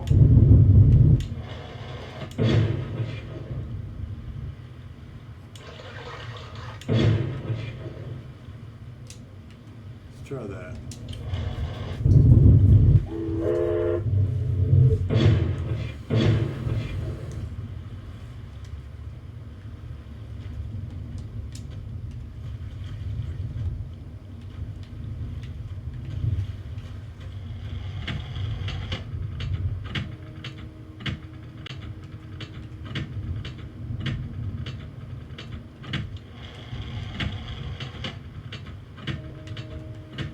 Nope, that didn't open the door. Interesting.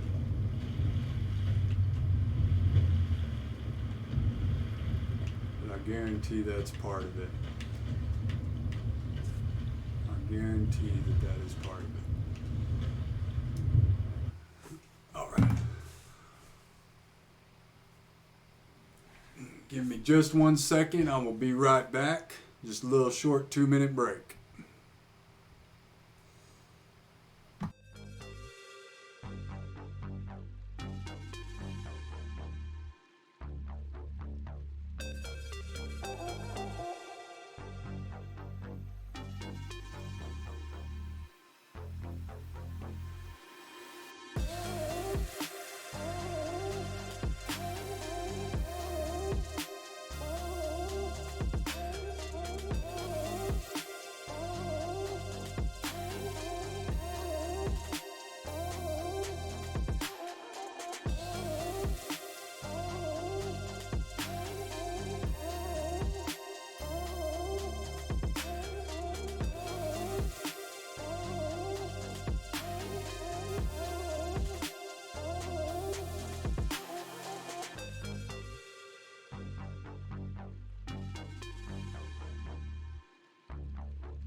right, and we are back. Okay. So, where we were at is we were lining up all the signs on this island here in the rocket ship arena of the book that we found in the rocket. I hope that you guys were following along. This is interesting. What's throwing me a little bit off, and I'm going to be honest, is I've got different sounds on here than I do on there. Now I lined up. Let me go in here. I'll listen to this sound for the clock, which I think is the blue one. That would make sense for the clock. So let's go see if we can find that sound in the middle. Maybe that's where our little sequence is a little off. Very possible. It sounds like a horn from a train or something.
Ticking.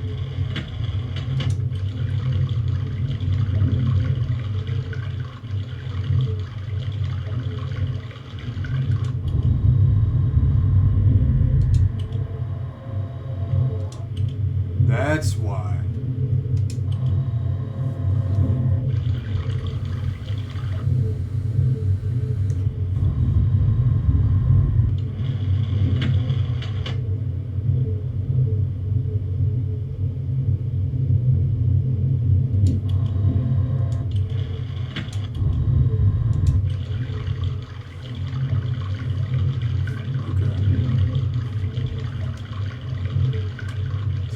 Ticking. It's not that little horn that I was suspecting. I thought that didn't really make much sense to me, just thinking about it. But I was like, okay, well, it's lined up with a satellite.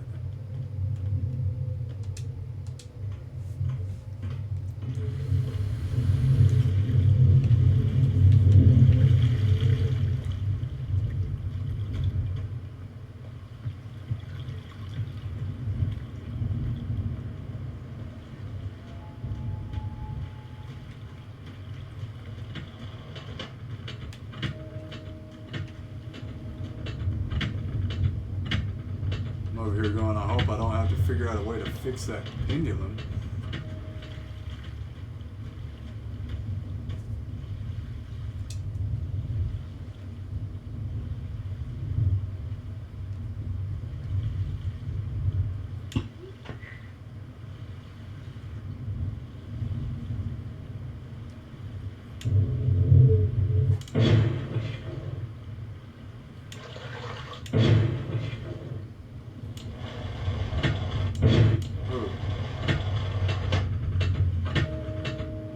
That's the clock ticking.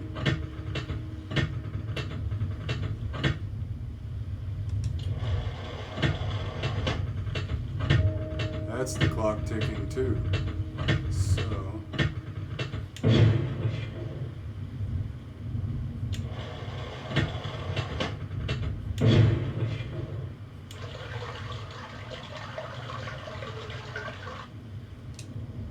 first one's supposed to be running water. Fisher. Clock ticking. Crystals.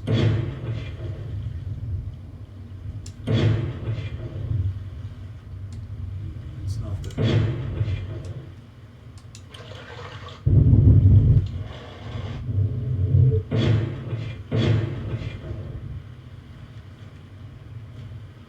Yeah, that last one is the one that's off.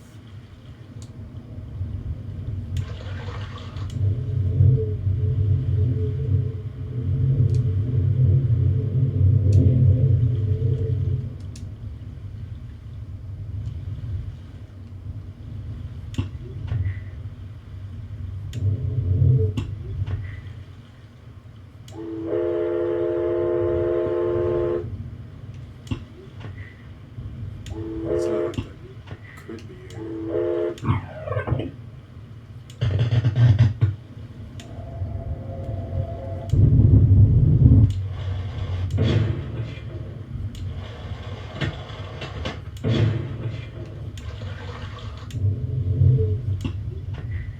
I wonder if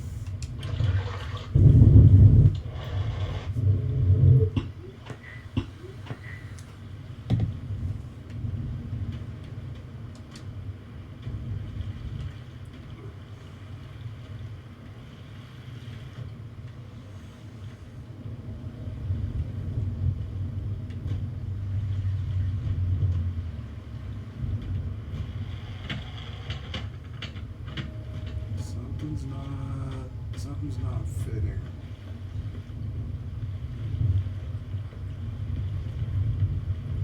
Let's come up here and listen to this side again.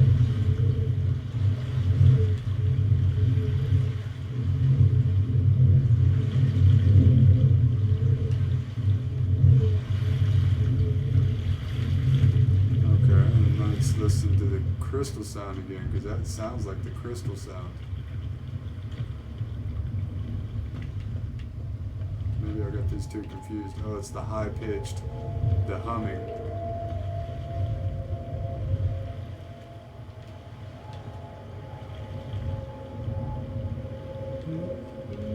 The higher tone in the air. So now, did I line them up right? On the middle.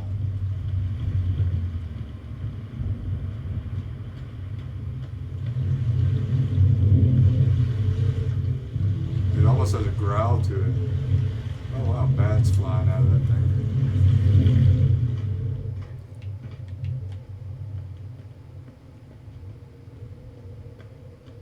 Because I'm sure that everything has to be lined up and synced, the middle and that door, in order for the door to open, or the door lock for the door to open.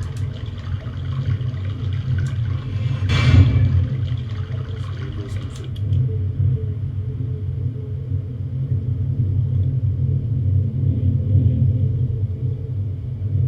Yep, that's the one that I've got off. Okay. I wonder if it'll let me leave it open or if it shuts it automatically. I bet it shuts it.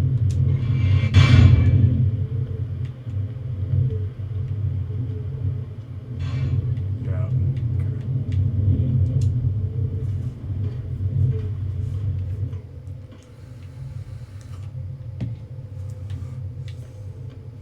Wow, this is interesting. Interesting, very interesting indeed. We're gonna get this door open. That is my goal. I want to get this door open. It's a low tone, not like the crystals that have a high tone. It's a low tone.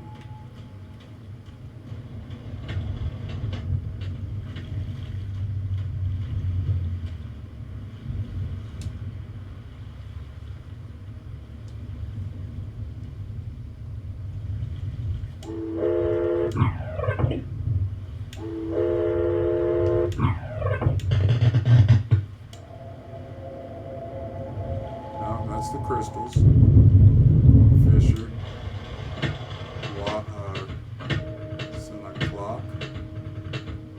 I don't know what that is. Water.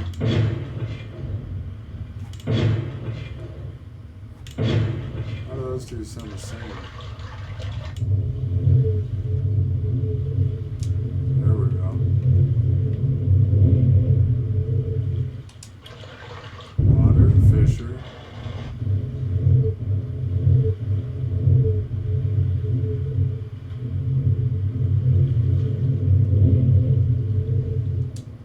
Nothing happened.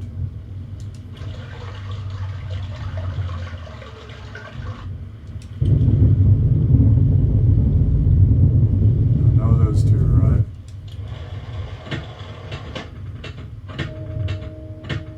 That's the clock. Ah! This is the one that's off. They're crystals.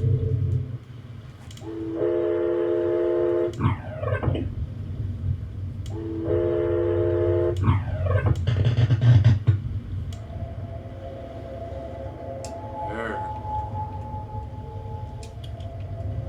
So, let's make sure we got 5 different sounds. Water, fissure, the clock, the crystals, and air.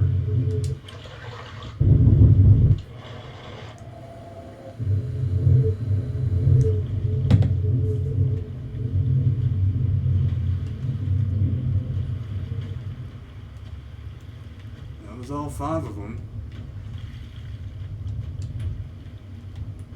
Open sesame.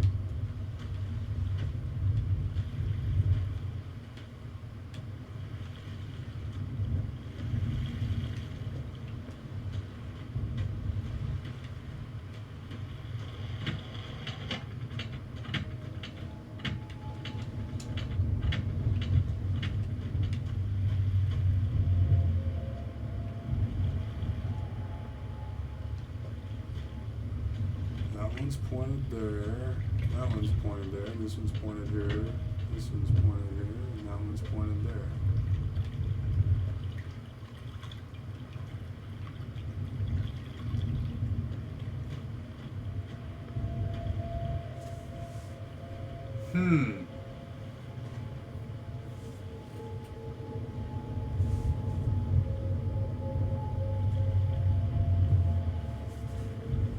Interesting.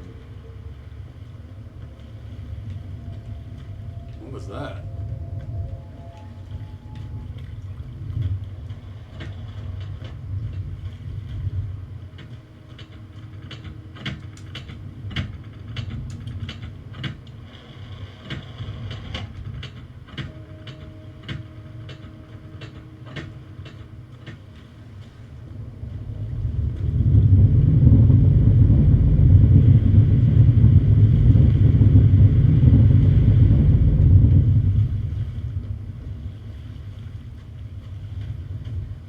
Something's not set right.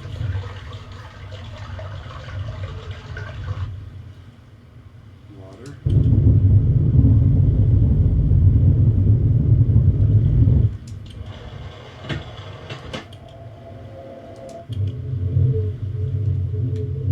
We double check the water.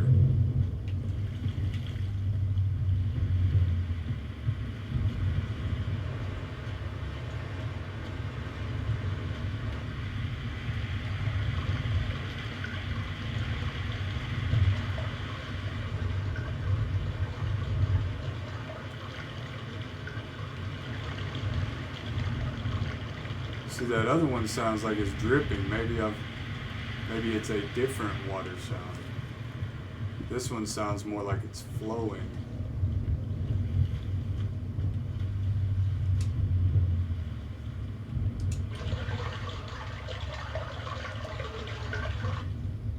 Oh, keep doing that.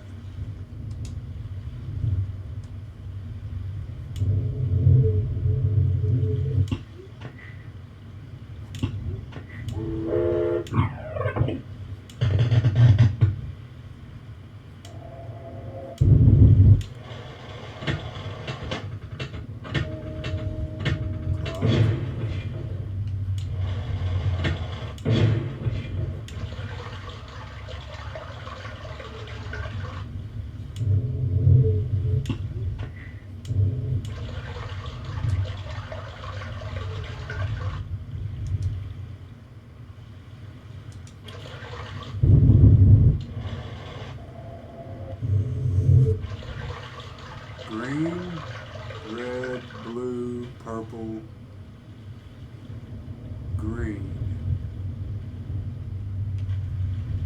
Green, red, blue, purple, green. It's the only other thing.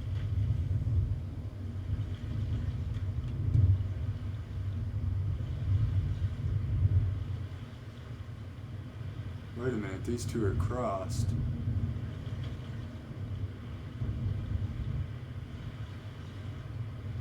Why is that one blue?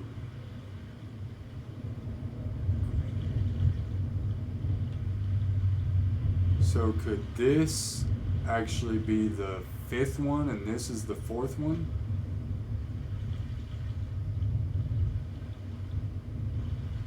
Let's try it. So we need to switch these two sounds.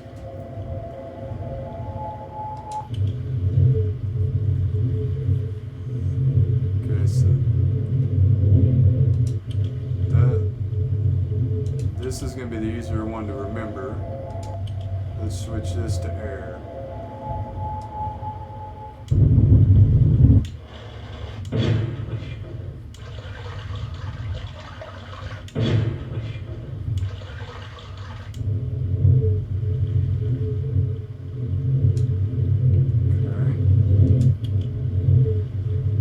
This one to the crystals.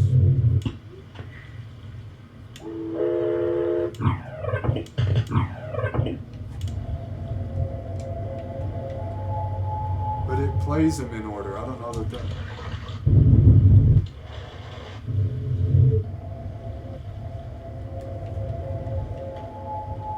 There's got to be some sort of indication of what order they're supposed to be on here. 1, 2, 3, 4, 5.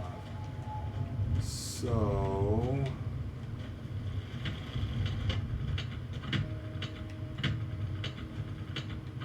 what time does that thing say? It says 10:05. What's that?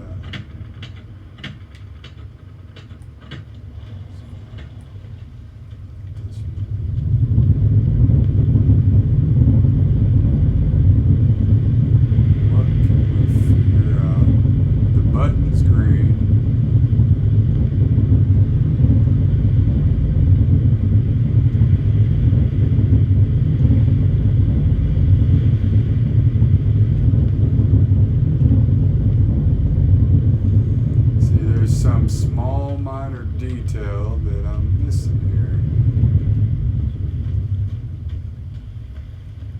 It tells you which one goes where.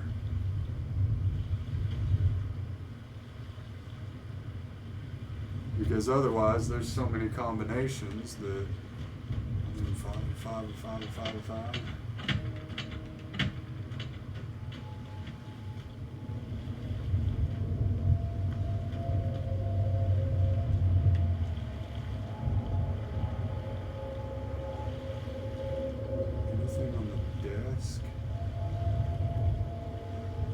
Designates a color or a number.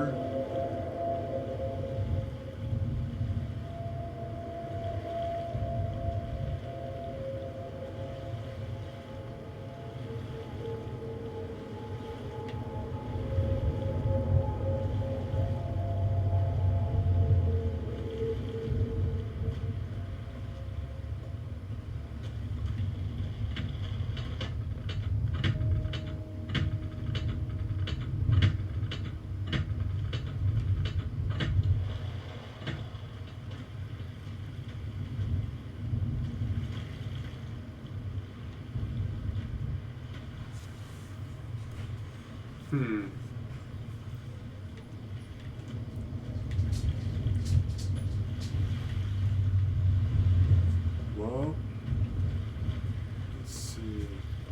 Let's take a look at each and every one of these sites and see what we can. There's got to be something that lets you know.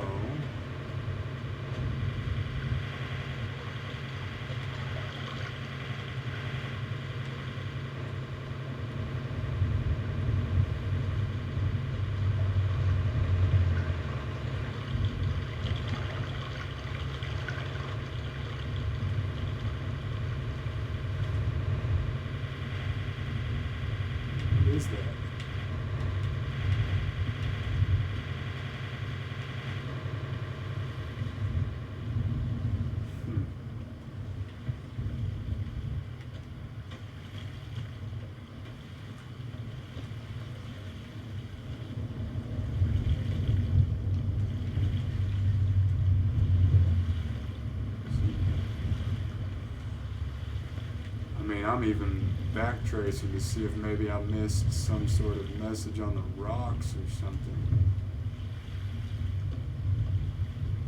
Numbering, lettering, green, red, blue, purple, green.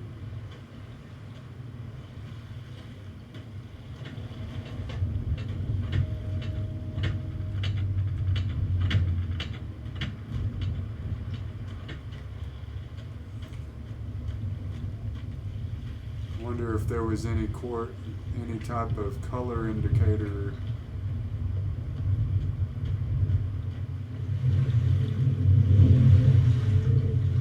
anywhere. Oh, what color is that microphone? Velvet green? It does.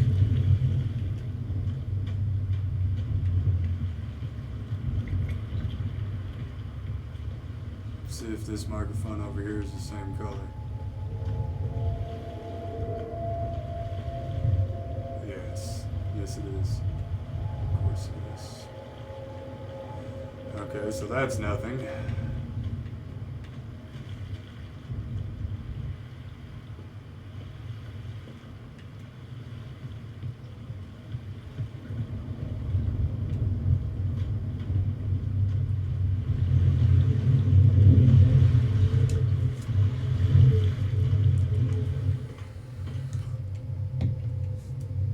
Maybe in the caverns? I mean, there's got to be a reason that we had to turn the lights on.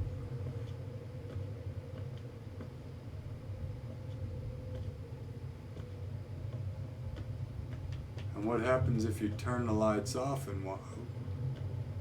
Nope, that's not any kind of marking or scarring. I wonder what happens if you turn the lights off and you walk through. Because that's just an interesting random feature to have. Oh, by the way, you can turn the lights off. Anything luminescent? Anything glowing?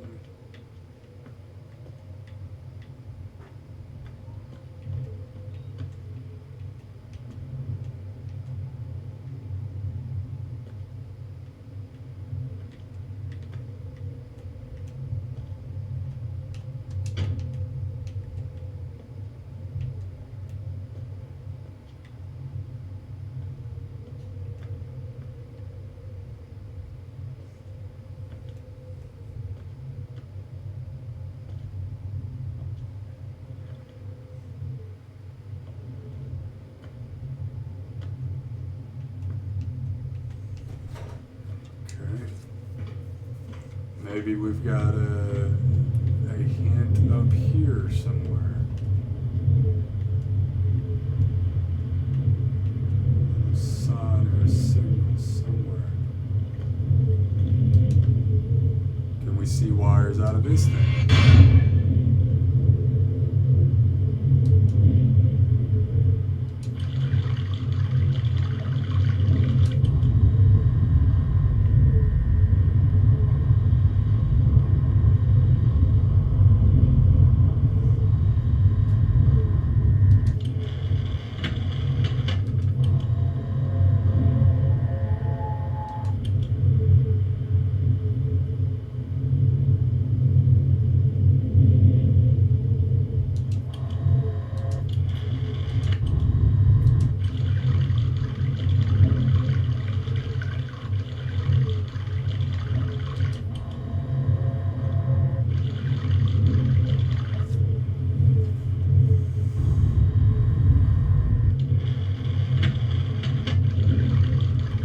Look. 1, 2, 3, 4, 5.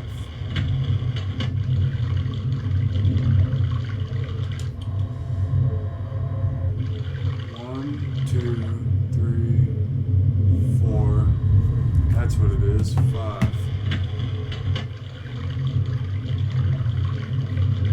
So it's crystal,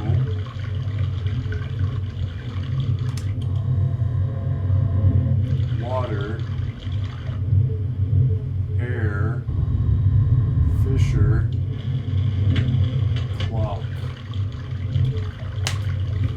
Look at that. I missed it before. Oh, hey, that one girl. Good to see you today.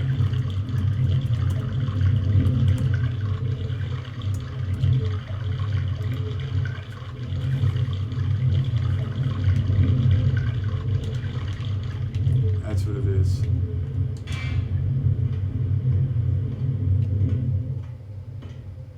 Wow, I can't believe I didn't notice that before.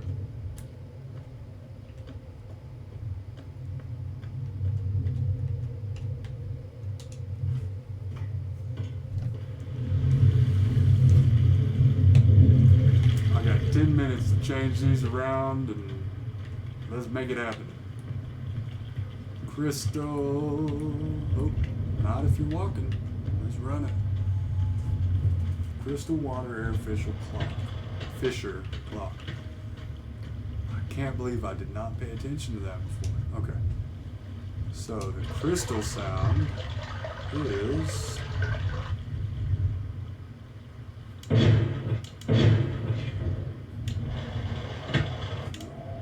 that one.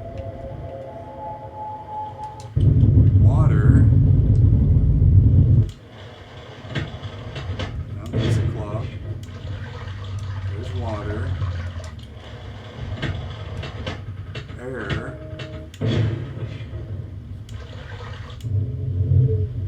It's the air.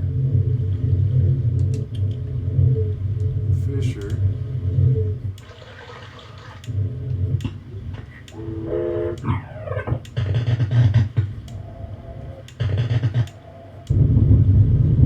That's the Fisher. And then clock.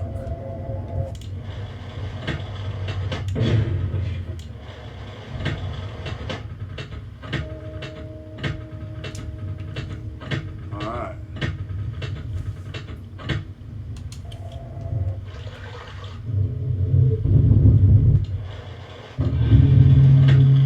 Look at that.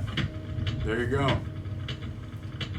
That's interesting. Wow, look at how much attention you've got to pay to detail. That's awesome.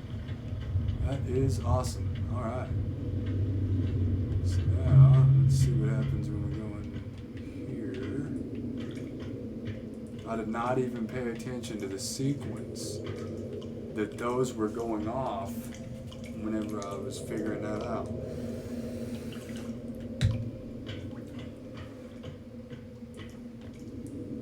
All to open up one door. It's pretty cool.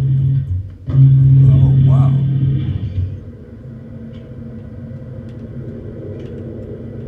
Well, we have just entered a new room with a giant gold submarine in it.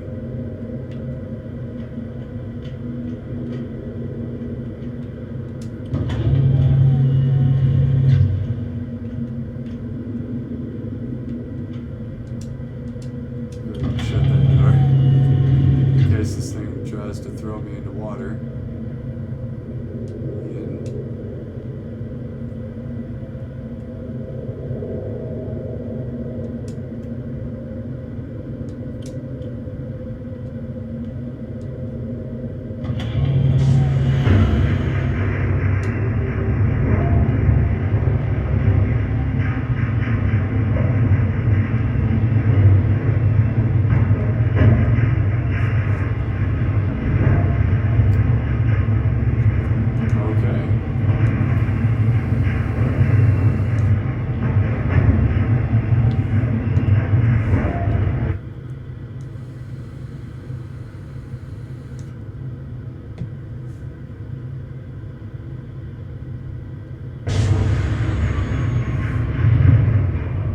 Track.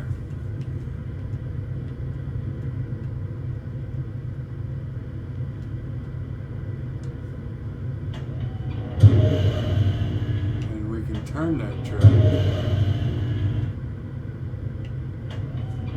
What are those? Targets?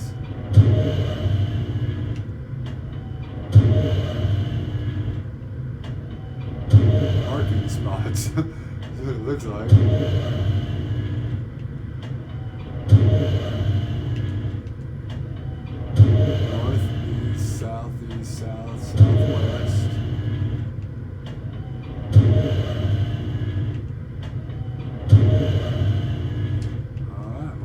let's move forward.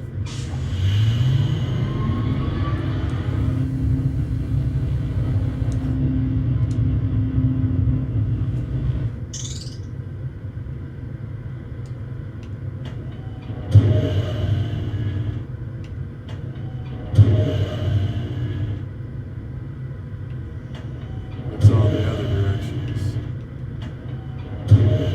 That's back where we came from.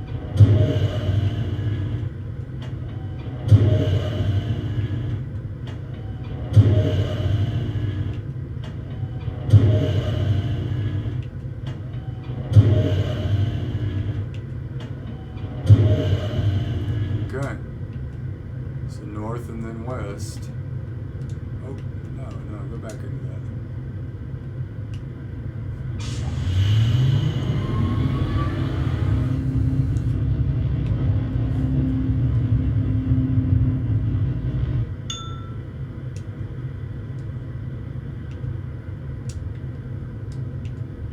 It dinged at me.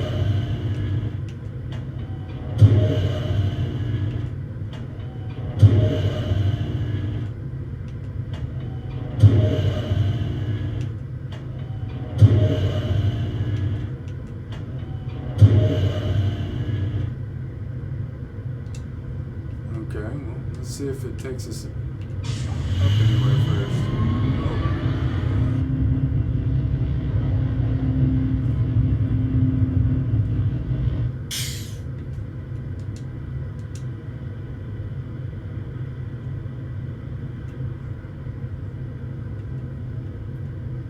Why would it stop us here?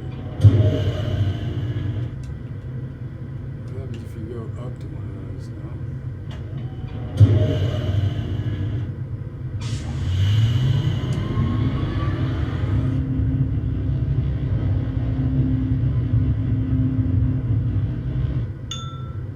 So that'll take you back to where you came from. Okay. Let's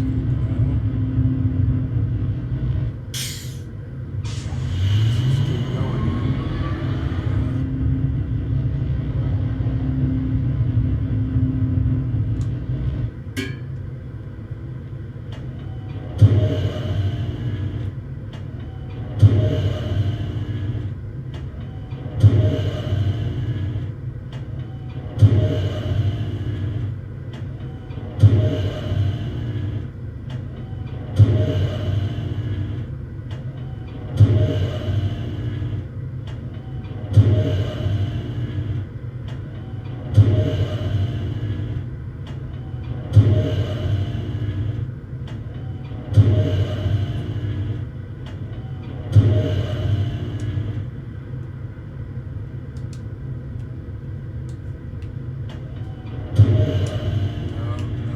No, that's not what I want to do. I wanted to hit the button.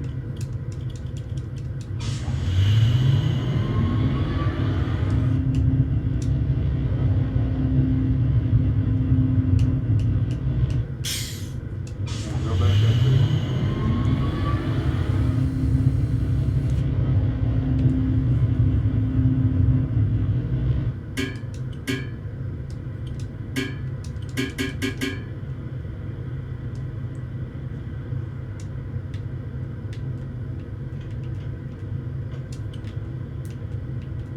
Won't let us open the door. Let's go back to the one that dinged. Maybe that'll let us open the door.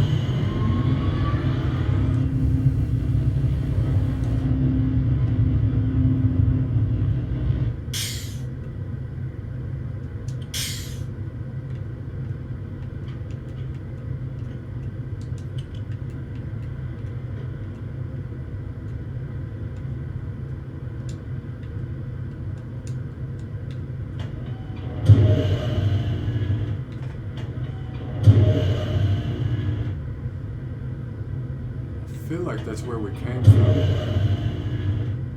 But we're gonna remember east. Oh, no, it's not.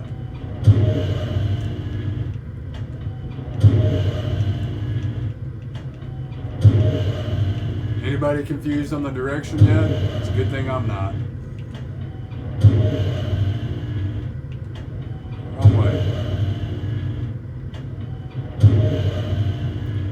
maybe just to add a little bit of confusion. There you go.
This one's actually taking us up a little bit.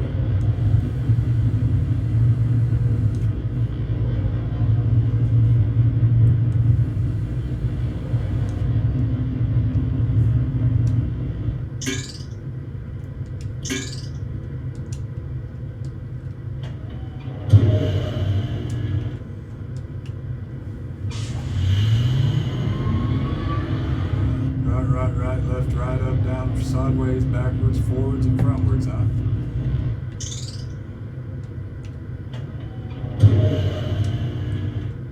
I just had a feeling that there was a path this way.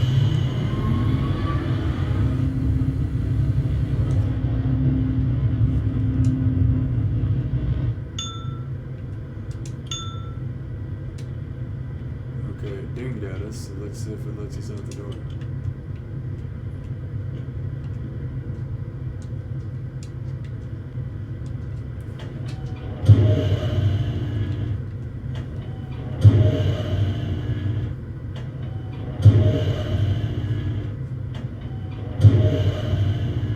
Where we came from.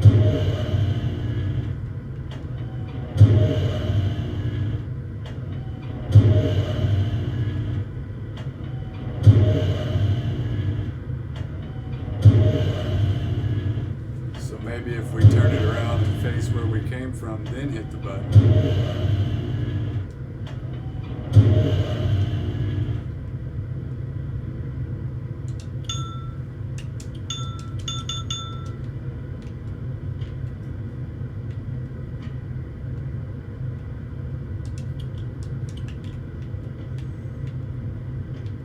Okay, so we are in a submarine, and we're gonna have to figure out how to get out of it and go to the next part of the area, but I've run out of time for today.